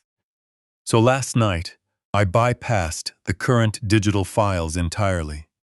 I used my administrative credentials to physically access the deepest archives from the ER 5 years ago. I held my breath, gripping the edge of the wooden desk. "What did the original scans show?" I asked, my voice barely steady. "When a patient suffers severe impact in a car crash, the resulting physical trauma presents a very specific, chaotic pattern," he explained meticulously. "Your wife did sustain those types of secondary injuries. However, the initial point of impact, the primary trauma that caused her brain to swell and put her into a coma, did not come from striking the windshield or the interior frame of the vehicle. I isolated the high-resolution skull X-rays taken within her first hour of admission. On the upper rear portion of her skull, there was a distinct localized fracture, a concentrated point of blunt force trauma. I closed my eyes, a wave of pure nausea washing over me. "Spell it out, doctor," I commanded, my voice turning to steel. "Tell me exactly what you're implying." The specific fracture pattern on the back of her head was caused by a direct, heavy strike from a solid, cylindrical object, Dr. Evans stated, his words hitting my chest like physical blows. It occurred seconds before the rollover injuries. "Mr. Pendleton, your wife did not sustain her life-altering injury from the car accident. The physical evidence is undeniable. She was violently assaulted from behind before the crash ever happened." The silence in the room was deafening. The pieces of the 5-year mystery crashed together, forming a picture of pure, unadulterated evil. Harper hadn't simply exploited a tragic accident to steal my wealth. She had actively orchestrated the entire event. She had tried to murder her own mother. When the blunt trauma and subsequent crash failed to kill her, leaving Sarah in a vulnerable coma instead, Harper simply adapted her horrific plan. She stepped in as the devoted, grieving daughter, took over medical power of attorney, and brought her back to this house. She used her network to hire corrupt doctors, effectively sealing Sarah in a chemical prison to ensure she could never wake up and testify against her. She lobotomized her with antipsychotics and heavy metals because a dead person couldn't transfer a massive trust, but a medically incapacitated person could be controlled indefinitely. The sheer sociopathy was beyond anything I could comprehend. She had looked me in the eyes, hugged me, and watched me weep for my wife, knowing all along that she was the one who fractured her skull and pushed her into the abyss. "I have to thank you for your immense courage, Dr. Evans," I whispered into the phone, my voice completely stripped of any remaining warmth. "You risked your career to bring me this truth. I promise you will be fully protected when the inevitable collapse begins. Keep those original archival files safe. Never digitize them, and never speak of this to anyone. I will contact you when it's time to act." I ended the call and placed the burner phone on the polished desk. The paralyzing grief that had weighed me down for 5 years was entirely eradicated. It was burned away, replaced by an endless, consuming fire of absolute retribution. Harper wasn't a misguided opportunist. She was a cold-blooded, unrepentant predator. Turning to the window, I looked down at the long driveway. Less than 3 days remained before the so-called medical transport was scheduled to arrive. Harper believed she held every advantage. She was convinced I was a defeated, clueless old man, waiting to die. She had no idea that her carefully constructed empire was already turning to ash. As I stood before the locked guest room door, a single word echoed relentlessly in my mind. The ledger. It was the only word Sarah had managed to force past her damaged vocal cords during her brief moment of clarity. In the terror of that night, I had assumed it was a broken plea, but after learning the crash was an attempted murder, the word took on a whole new meaning. Sarah was a brilliant, meticulous trust attorney with a mind sharp enough to rival any forensic accountant. She hadn't wasted her breath on a desperate plea. She had given me a specific critical directive. She had told me exactly where to look for what she was trying to hide. The ledger. That was where the seed phrase for the encrypted cold wallet was kept.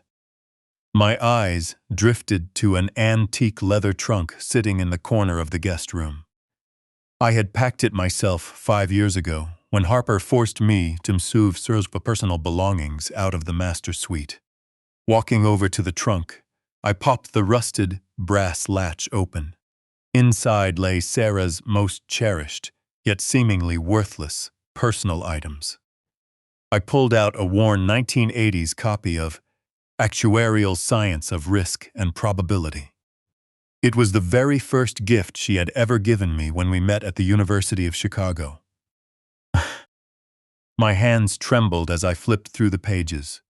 Deep inside the bound spine, there was a hidden compartment. Prying it open gently with my fingernail, a small micro USB drive slipped out, falling directly into my palm. I knew this was the ledger. I waited until late afternoon, monitoring the live surveillance feed on my encrypted tablet. The screen confirmed Harper was still at her venture capital headquarters downtown, while Liam had driven to his golf club. The massive house was entirely empty, blanketed in a heavy, suffocating silence. Pulling out my secure laptop, I inserted the flash drive. A detailed archive of files popped onto the screen. It was an undeniable paper trail, tracking Harper's actual financial movements in months leading up to the accident. This wasn't just poor business investing. It was a massive, coordinated Ponzi scheme. The documents proved my daughter had systematically embezzled tens of millions of dollars in liquid capital from several major institutional investors, funneling the funds into her high-leverage cryptocurrency fund. The records detailed horrific loss. She had completely wiped out the funds within months. But she hadn't stopped there. In a desperate bid to cover the massive financial hemorrhage, she privately used our family trust's unencumbered commercial real estate as collateral to secure a massive shadow loan. The lenders listed on those dark, unregulated contracts weren't legitimate financial institutions. The evidence Sarah uncovered proved Harper had borrowed that heavily leveraged money from a front for a violent cartel interest group. She had literally mortgaged our family's empire to pay off a ruthless cartel, all to hide her own pathetic failures. Sarah discovered it. She possessed the evidence that would completely destroy Harper's fabricated kingdom. So Harper tried to violently murder her own mother to cover up her massive theft. When Sarah miraculously survived the crash, Harper used chemicals to silence her. I stared at those damning financial ledgers, the air around me feeling impossibly heavy. Harper had me feeling impossibly heavy. Harper hadn't just betrayed my trust. She had broken the most fundamental laws of nature. I had secured the physical evidence, but the fire burning in my chest demanded immediate, calculated action. It was now the morning of the third day. My 72-hour window was closing rapidly, and the transport team was scheduled to arrive tonight. I retreated to the guest room, locking the heavy door behind me. Booting up the encrypted tablet, I watched the glowing grid of the live surveillance feeds. The house was still dead silent. Liam had left early to play golf with a politician. Harper was in my old home office. She sat behind my mahogany desk, her fingers tapping furiously on her laptop, her face a tight mask of absolute paranoia. She was sweating heavily, pulling nervously at the collar of her silk blouse. She was a woman consumed by her own fabricated brilliance, constantly terrified that her house of cards would collapse at the slightest breeze. She knew the cartel's patience had run out, and she desperately needed the funds from my estate. To appease them, I needed to ensure the office audio feed was perfectly calibrated to capture any phone calls she might make to her underworld associates. I tapped the highly sensitive audio sync icon on the tablet's glass interface. It was a tiny, seemingly insignificant error, born from pure, adrenaline-fueled exhaustion. In my intense focus, my finger brushed against the diagnostic reset switch. A sharp gasp caught in my throat as the tablet screen flickered violently. On the other side of the house, inside the ceiling of the home office, a microscopic red light pulse flashed to life right behind the slotted plastic vents of the smoke detector. It blinked twice, casting a brief, harsh ruby glare across the room's dim shadows. Harper froze instantly. Her frantic typing came to a dead stop. Slowly, raising her head, her dark eyes locked onto the ceiling fixture with terrifying precision. Every drop of color drained from her face, replaced by a cold, predatory. In a fraction of a second, she understood that the elaborate act we had been playing had completely evaporated into the stale morning air. She stood up slowly, her gaze never leaving the hidden camera lens. She didn't shout. She didn't tear the smoke detector from the drywall. She simply smiled, her thin lips stretching into a chilling, hollow arc, before calmly walking out of the office. The tablet screen displayed an empty room, but the silence radiating from the device was deafening. My pulse hammered against my ribs as I waited for her next move. I knew my daughter better than anyone in this world. She wouldn't call my phone to negotiate a peaceful surrender. She wouldn't demand a lengthy explanation or try to spin another web of lies.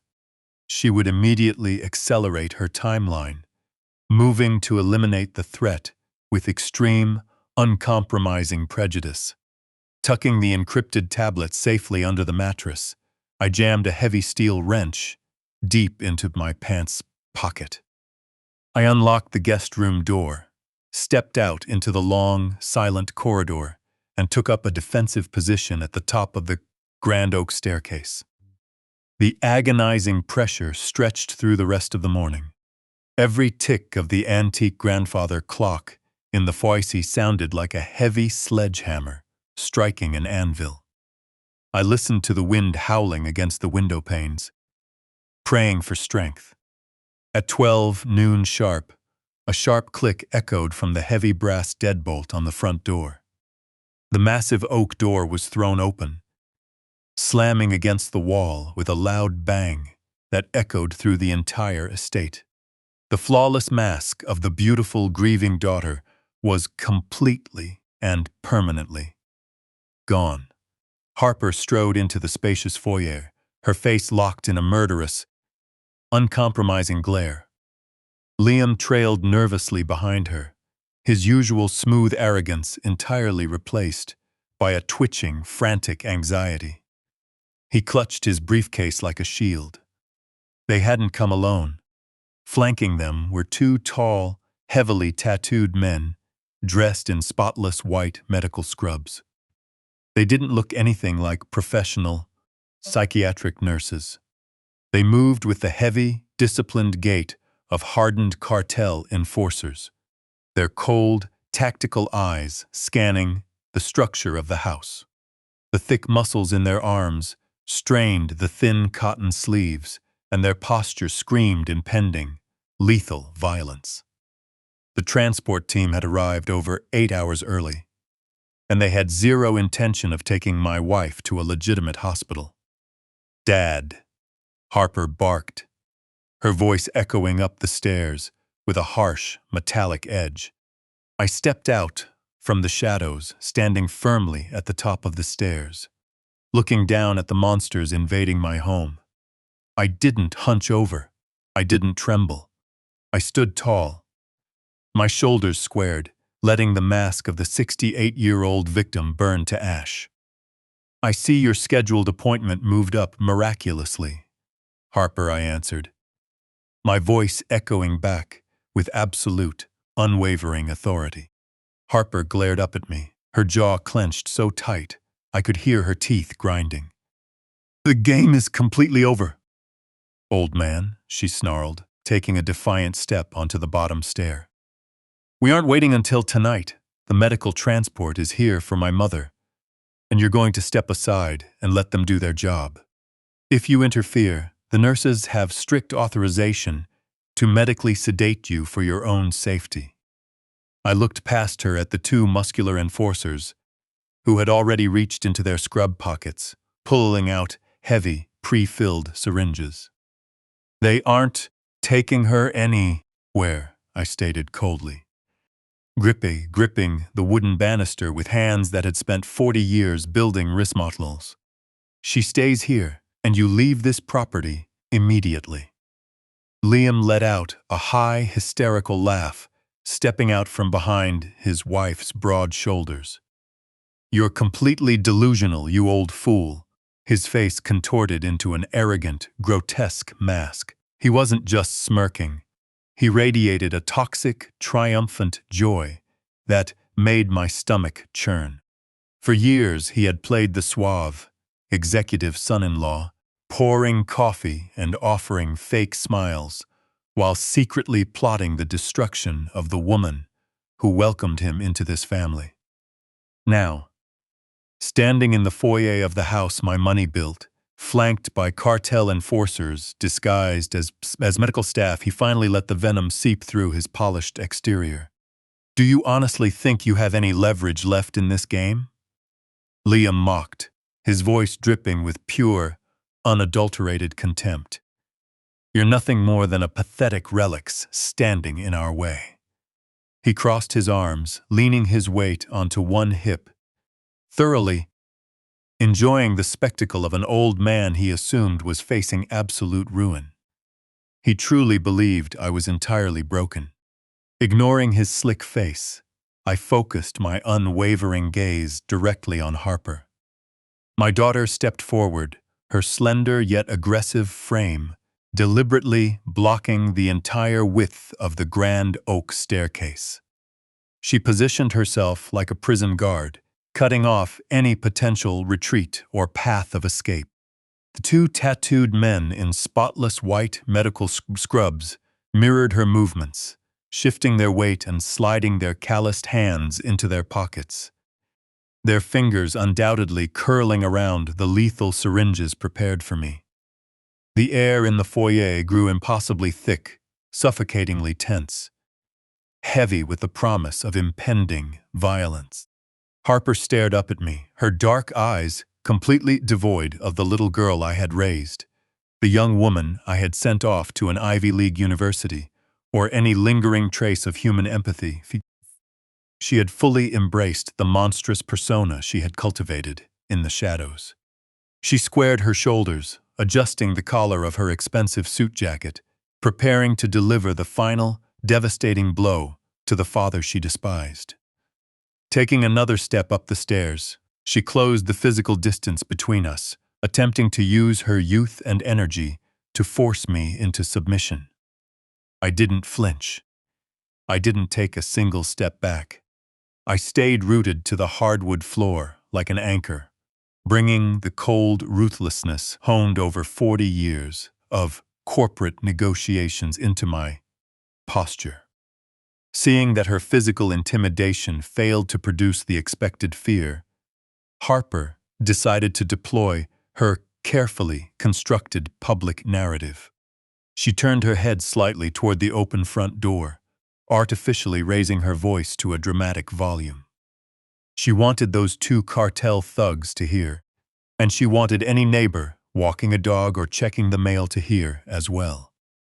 "It seems dementia is contagious," Harper announced loudly, her voice ringing off the high vaulted ceilings of the foyer with a sickening, manufactured grief. "The stress has been too much for his fragile nerves.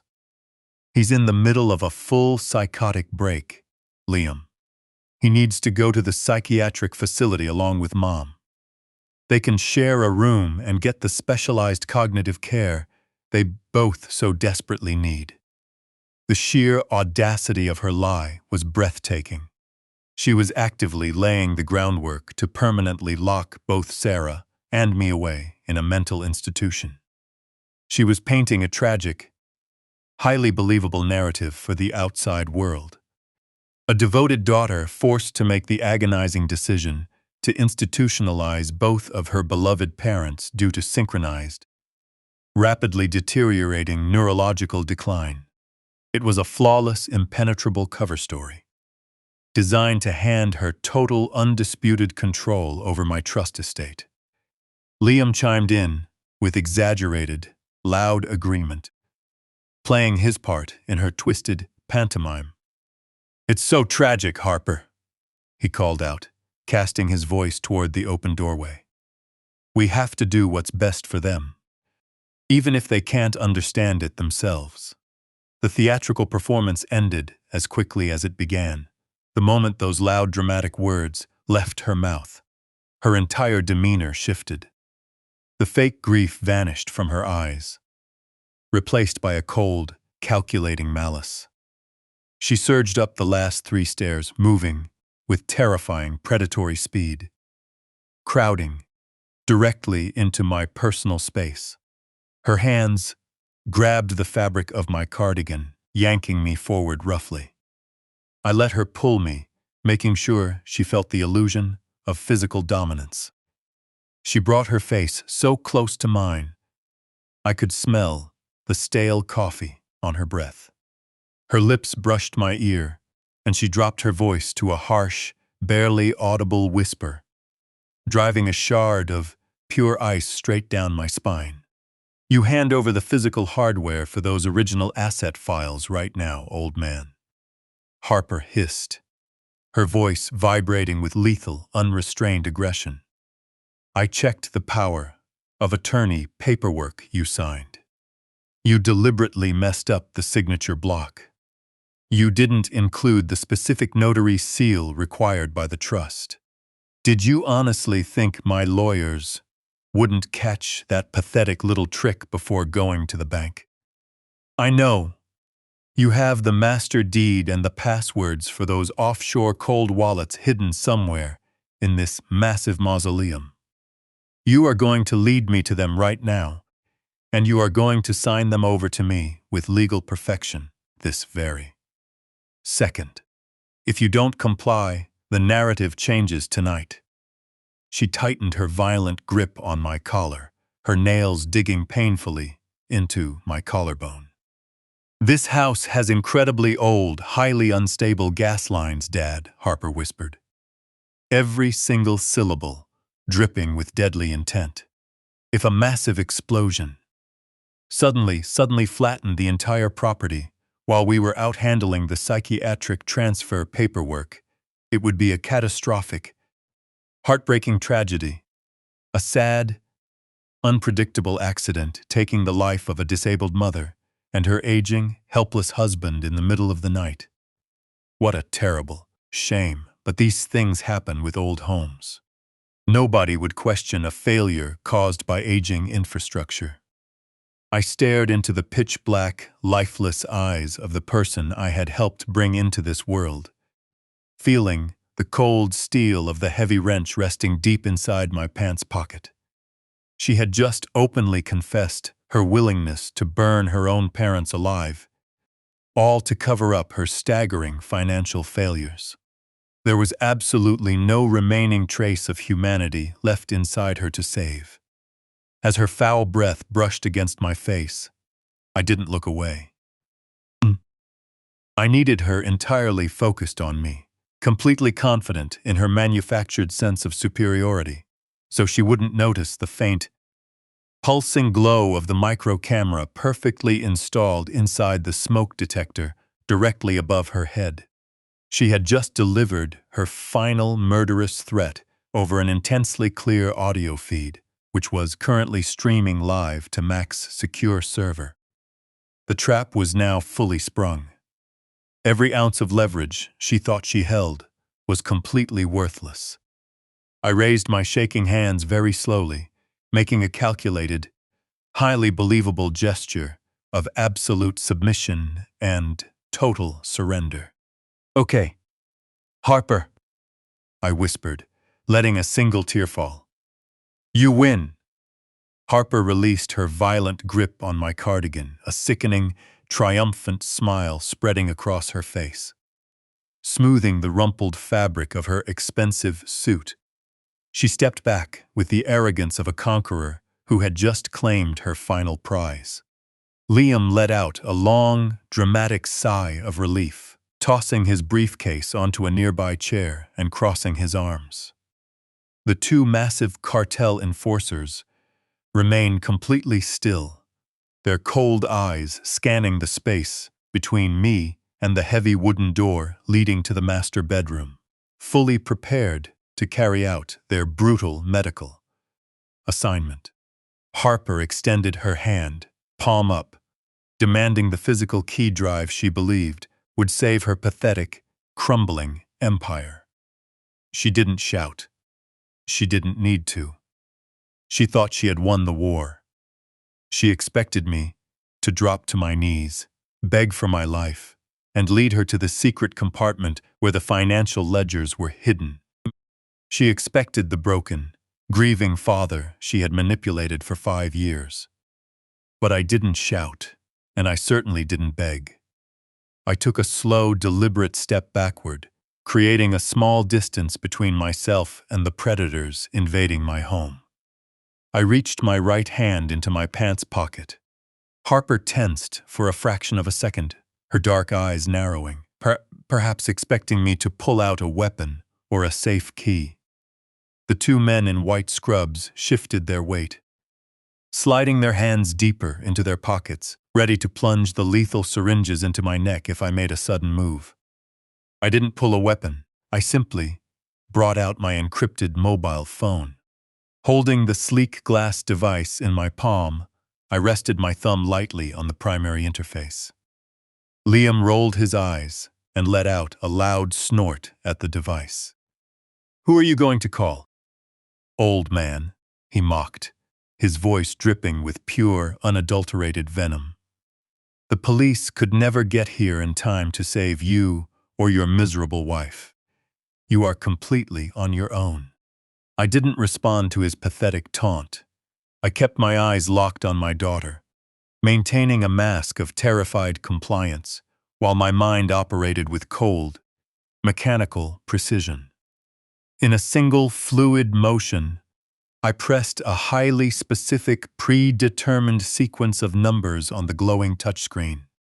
I entered the final digit and executed the command. For 3 whole seconds, absolutely nothing happened. The grand foyer remained dead silent. Harper let out a harsh, barking laugh, shaking her head in mocking pity. She took another step forward, reaching out her hand to snatch the phone from my grip. Then, the architecture of the entire estate responded. It began as a deep, resonant hum that vibrated through the hardwood floors, making the crystal chandelier hanging high above us rattle violently. A heavy, mechanical grinding sound echoed from deep within the walls of the sprawling house. Before Harper could process the shift in the air, the heavy-duty security mechanisms I had meticulously installed when building the estate violently engaged. Thick, reinforced steel storm shutters, a military-grade system I designed myself, dropped instantly from concealed housings above every window and exterior door. They slammed down with a deafening, terrifying crash that shook the foundation of the house. The bright midday sun was completely obliterated in a fraction of a second, plunging the grand foyer into a harsh, artificial gloom, illuminated only by dim emergency backup lights. The massive steel plates locked into ground anchors with a series of heavy metallic impacts, sealing the house like an impenetrable fortress. The sudden, violent sensory deprivation triggered an instant wave of pure panic. Liam screamed, a high-pitched sound that bounced off the vaulted ceilings, as he covered his ears and cowered against the wall. The two cartel thugs yanked sleek black firearms from beneath their medical scrubs, completely abandoning the syringes, their heads turning violently in every direction as they searched for an unseen enemy. Harper froze in the center of the foyer, her arrogant smile erased and replaced by a mask of raw, unfiltered terror. She spun around, staring at the solid steel barrier, now covering the massive front door, realizing in an instant that their only escape route had been completely severed. She turned back to face me slowly, the blood completely drained from her cheeks, as the chilling reality of her situation finally took hold. "You aren't going anywhere, Harper," I stated, my voice completely stripped of any fragile, grieving tone. The hollow, defeated affect I had carried for 5 years vanished, replaced by the deep, commanding authority of a chief actuary who had spent decades evaluating worst-case scenarios for multinational conglomerates. I stepped off the stairs, walking calmly toward the center of the room, posture straight and shoulders broad. I was no longer the prey. I had just locked the predators inside a steel cage with me. "What did you do, you crazy old fool?" Harper yelled, her voice raspy from rising panic as she gestured frantically toward the armed men. "Open these doors right now, or they will leave you dead where you stand." I ignored her pathetic threat entirely. Walking slowly toward the heavy walnut coffee table parked in the center of the foyer, I raised my left hand and methodically unbuckled the heavy silver wristwatch I had worn every single day since Sarah gave it to me on our 30th anniversary. I unclasped the metal band and dropped the heavy timepiece on the polished wood surface of the table. It landed with a sharp, heavy thud that cut through the tense, suffocating silence of the sealed room. I looked straight into my daughter's terrified eyes, letting the full, unfiltered weight of my resolve crush down on her. "You forgot who built this house, Harper," I said, my voice cold as glacial ice. "I designed every beam, every wire, and every security protocol in this structure to withstand a disaster. You aren't facing a fragile old man. You are facing the architect of your entire existence. More importantly, you forgot where I come from and who I play poker with on Thursday nights." Harper stared at the watch on the table, her chest heaving as she struggled to digest my words.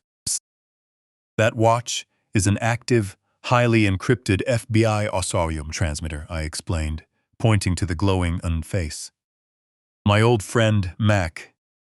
He's a retired federal agent with deep ties to the Financial Crimes Division. Exactly 12 hours ago, Mac handed your unredacted offshore ledgers, including the cartel shadow loans, to a federal task force. They have been listening to every single word spoken in this room. They heard your murder threats. They heard your confession regarding the trust embezzlement. And they know exactly who you brought into my home. These steel shutters weren't just deployed to lock you in. They were deployed to keep you trapped until the tactical assault team currently surrounding this property breaches the perimeter." For several agonizing seconds, the absolute gravity of my statement hung suspended in the stagnant air of the sealed foyer. Harper stared at the silver wristwatch, sitting on the walnut table, as if it were a live grenade. The arrogant sneer that had defined her entire adult life melted away, leaving the terrified, trembling face of a coward finally trapped inside her own catastrophic lies. She opened her mouth to speak, perhaps to issue one last desperate threat, but the words withered in her throat. A low, distant wail began to echo through the reinforced walls of the estate. It started as a faint moan, but within a few heartbeats, it multiplied and amplified into a deafening chorus of heavy sirens. The harsh sound tore through the quiet, affluent neighborhood, converging directly onto our front lawn. Heavy armored tires crunched rhythmically through the decorative gravel driveway, sending vibrations through the floorboards. The tactical response Mac and I had arranged was no bluff. The full, overwhelming force of the federal government had arrived to dismantle my daughter's fabricated kingdom. The two massive cartel enforcers, realizing they had walked blindly into a coordinated federal trap, completely lost their disciplined composure. Accustomed to operating in the shadows, intimidating defenseless victims, and in foreign, underground debts, they were entirely unprepared for a heavy tactical breach. Exchanging a panicked look, they tossed their sleek black handguns onto the polished hardwood floor. The weapons landed with a heavy metallic clatter, sliding across the room to rest against the baseboard. Slowly raising their tattooed hands high into the air, they interlaced their fingers behind their heads and dropped to their knees in a gesture of total surrender. They knew that engaging a federal tactical unit would only end in their immediate death. Liam let out another shrill, hysterical scream, collapsing onto the bottom step of the grand oak staircase and burying his face in his trembling hands. Harper, completely abandoned by her hired enforcers and cornered by her own massive arrogance, began to hyperventilate. She paced in frantic, useless circles, clawing desperately at the solid steel shutters covering the front door. Her frantic attempt to find a weakness in my engineering was violently interrupted as the booming, mechanically amplified voice of an FBI crisis negotiator echoed through a heavy exterior bullhorn, ordering everyone inside the residence to drop all weapons and surrender immediately. I calmly pulled my encrypted mobile phone from my pocket. I didn't look at my daughter as she clawed at the solid steel plates like a helpless animal. My focus was entirely on the digital interface as I navigated to the core security control application. I methodically entered a 12-digit alphanumeric override sequence, bypassing the lockdown protocol I had initiated just minutes earlier. The heavy internal gears began to turn. The massive steel shutters covering the front door and surrounding windows unlocked instantly, rising upward with a heavy mechanical hum. Bright, blinding daylight flooded the grand foyer, exposing a terrifying sight. 24 heavily armed federal agents stacked along the perimeter. Before the heavy oak doors could swing completely open, the tactical team surged into the residence like a torrent of dark Kevlar helmets and blinding tactical lights. The sheer speed of the breach was breathtaking. Crisp, authoritative commands filled the space, ordering everyone to the ground. Red laser sights danced across the chests and foreheads of the intruders. The two cartel enforcers were violently subdued within seconds, heavy plastic zip ties securing their wrists before they were dragged toward the exit. Liam was yanked up from the stairs, screaming incoherently as cold steel handcuffs snapped tightly around his wrists. Harper offered zero physical resistance. Her knees buckled completely under her weight, and she collapsed onto the expensive Persian rug. Two federal agents immediately descended on her, pinning her back with their knees and forcing her arms behind her back. As the metallic click of the handcuffs echoed through the foyer, the last bit of loyalty Liam held for his wife evaporated instantly. He twisted his neck, looking up at the team leader in desperation. "This was all her idea," Liam screamed, his voice cracking into a pathetic, high-pitched shriek as he nodded frantically toward Harper. "She arranged the cartel loans. She managed the shell accounts. She's the one who told me we had to keep the old woman quiet. I am completely innocent. I was forced into this." Harper stopped breathing. The sheer cowardice of his betrayal hit her like a physical blow. She stared at her co-conspirator, the man she had married for status and wealth, watching him desperately try to offer her up as a sacrificial lamb to save his own skin. A guttural, animalistic sound tore from the deepest part of her throat. Ignoring the federal agents pinning her arms, Harper lunged forward violently. She threw her entire body weight toward Liam, kicking and thrashing her head wildly. "You pathetic, lying coward!" Harper screamed, spit flying from her lips as her high heel caught Liam sharply in the ribs. "You're the one who pushed her down the stairs. You're the one who crushed the pills. You're the one who begged the cartel for funds to save our miserable firm. You don't get to pin your pathetic failures on me." The federal agents intervened quickly, dragging the struggling, screaming woman backward and forcing her toward the open doorway. Liam lay on the floor, whimpering, clutching his bruised side, completely stripped of his dignity, his power, and his freedom. I walked slowly across the grand foyer, my footsteps echoing with a heavy sense of finality. I stopped before the person who had tried to murder my wife and steal my legacy. Looking down at her, I felt no sympathy, no regret, and no grief. The purge of my fatherly naivety was complete. I crouched down slightly, making sure my face was the only thing she could see. "You thought you were the smartest person in the room."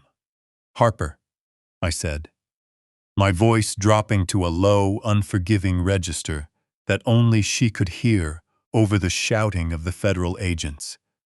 "You thought you engineered the perfect, undetectable crime. You thought you could simply silence your mother, sedate your father, and walk away with an $80 million empire to fund your pathetic, hollow existence. But you fundamentally misunderstood the bedrock of this family. You underestimated the brilliance of the woman you tried to kill, and you underestimated the absolute, ruthless resolve of the man you tried to rob."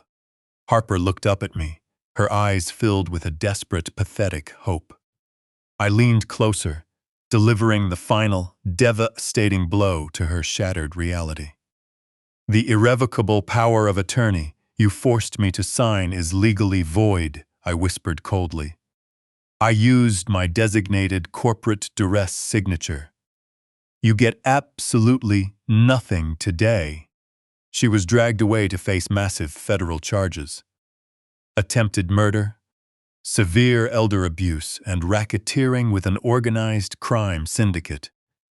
The heavy steel doors of the transport van slammed shut, swallowing the frantic screams of the daughter I had once loved. I stood on the cold gravel of the driveway, watching the flashing red and blue lights fade into the distance. The agonizing nightmare that had consumed my entire world for 5 years was finally over. The intense rush of adrenaline slowly receded, leaving behind a profound, resonant exhaustion that settled deep into my bones. The massive estate behind me, once a monument to my success, felt entirely hollow now. It had served as the silent stage for a horrific betrayal, a place poisoned by Harper's ruthless greed. I knew I could never live inside those walls again. I couldn't bear the thought of walking past the hallway where my beloved wife had suffered so deeply. Every room in that house was permanently stained by the lingering echoes of their insidious lies.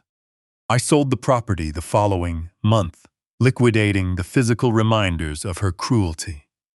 I moved to a quiet coastal cottage in Maine, far away from the toxic shadows of the city. The gentle, crisp ocean breeze helped clear my mind and heal my exhausted spirit. I focused every ounce of my energy and resources on the only thing that mattered for the rest of my life: rebuilding the shattered pieces of my family. The days following the arrest were filled with endless meetings with federal agents and corporate lawyers. I handed over every document, every audio recording, and every piece of financial evidence I had gathered. The authorities were stunned by the sheer scale of the embezzlement and the intricate web of deception my daughter had spun. The legal proceedings that followed were brutal. The prosecution systematically exposed their massive network of deceit. I stood in a crowded courtroom, silently watching my former daughter desperately attempt to manipulate the jury. She offered countless fabricated stories, trying to paint herself as a tragic victim of unfortunate circumstances. But the raw, unedited financial ledgers and crystal-clear audio recordings shattered her defense completely. Harper and Liam are currently languishing in a maximum security detention facility. The federal judge firmly denied them bail, recognizing the sheer magnitude of their flight risk.